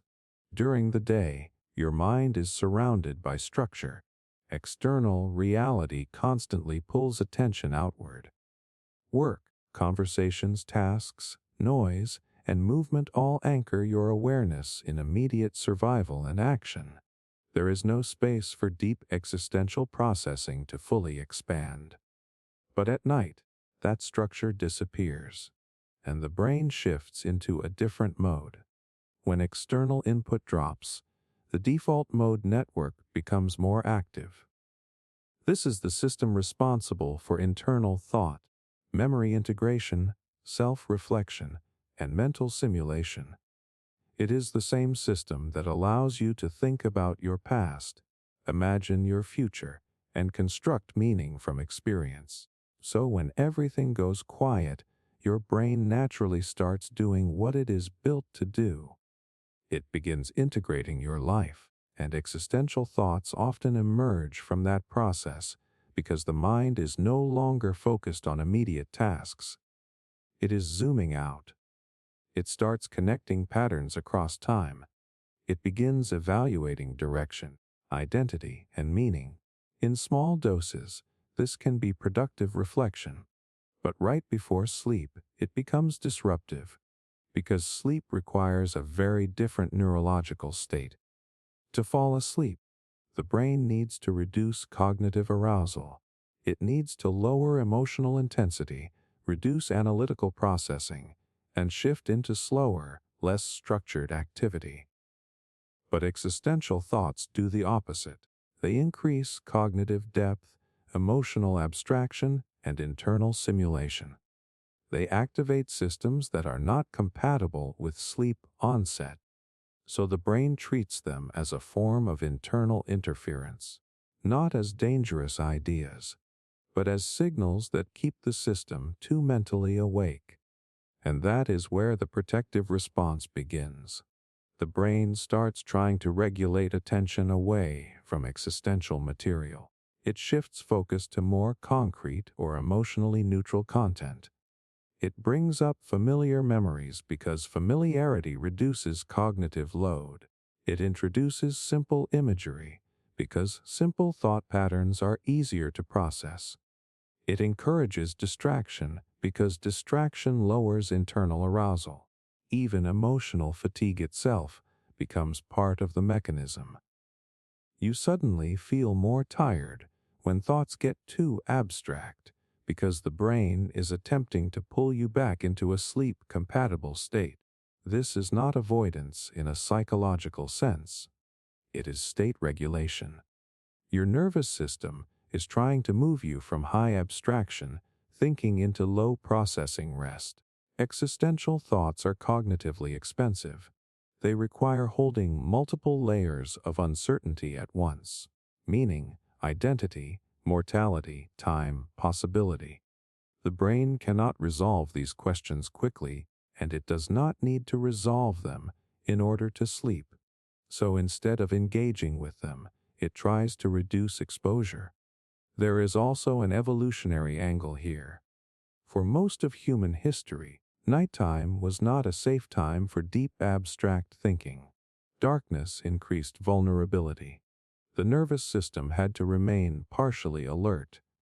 Sleep itself was a vulnerable state, so the brain evolved mechanisms to prevent prolonged cognitive arousal during pre-sleep periods. In modern life, physical danger is mostly removed, but the regulation system remains. So, when deep existential reflection appears at night, the brain treats it as something that could interfere with necessary shutdown processes, and it responds by pushing attention toward safer internal content. But there is another layer that makes existential thoughts especially persistent at night. They are often unresolved daytime signals. Most people do not process meaning-related questions fully during the day because there is no time or emotional space. So those questions accumulate quietly in the background. At night, when cognitive defenses lower, they rise to the surface. The brain then has to choose between processing them or delaying them. And it almost always chooses delay, because sleep is prioritized over resolution. So instead of answering existential thoughts, the mind temporarily buffers them. It softens them. It redirects attention. It creates distance from them so the nervous system can complete sleep initiation. But this is why those thoughts often feel stronger over time if they are never addressed during waking hours. They keep resurfacing in the only moments when the mind is quiet enough to notice them. And yet, even in that cycle, the brain is not failing. It is prioritizing survival in a very immediate sense. Sleep is essential for emotional regulation, memory consolidation, and physical restoration. If existential rumination keeps the brain too activated, sleep becomes harder and the entire system suffers the next day. So the brain chooses the short-term requirement over the long-term philosophical processing. It protects rest first, meaning later. And maybe that is the quiet truth underneath all of this. Your brain is not trying to avoid existential questions because they are unimportant. It is trying to postpone them because there is never a perfect time for a mind that wants answers to questions that were never designed to be quickly resolved. And right before sleep, it simply decides that consciousness can wait until morning.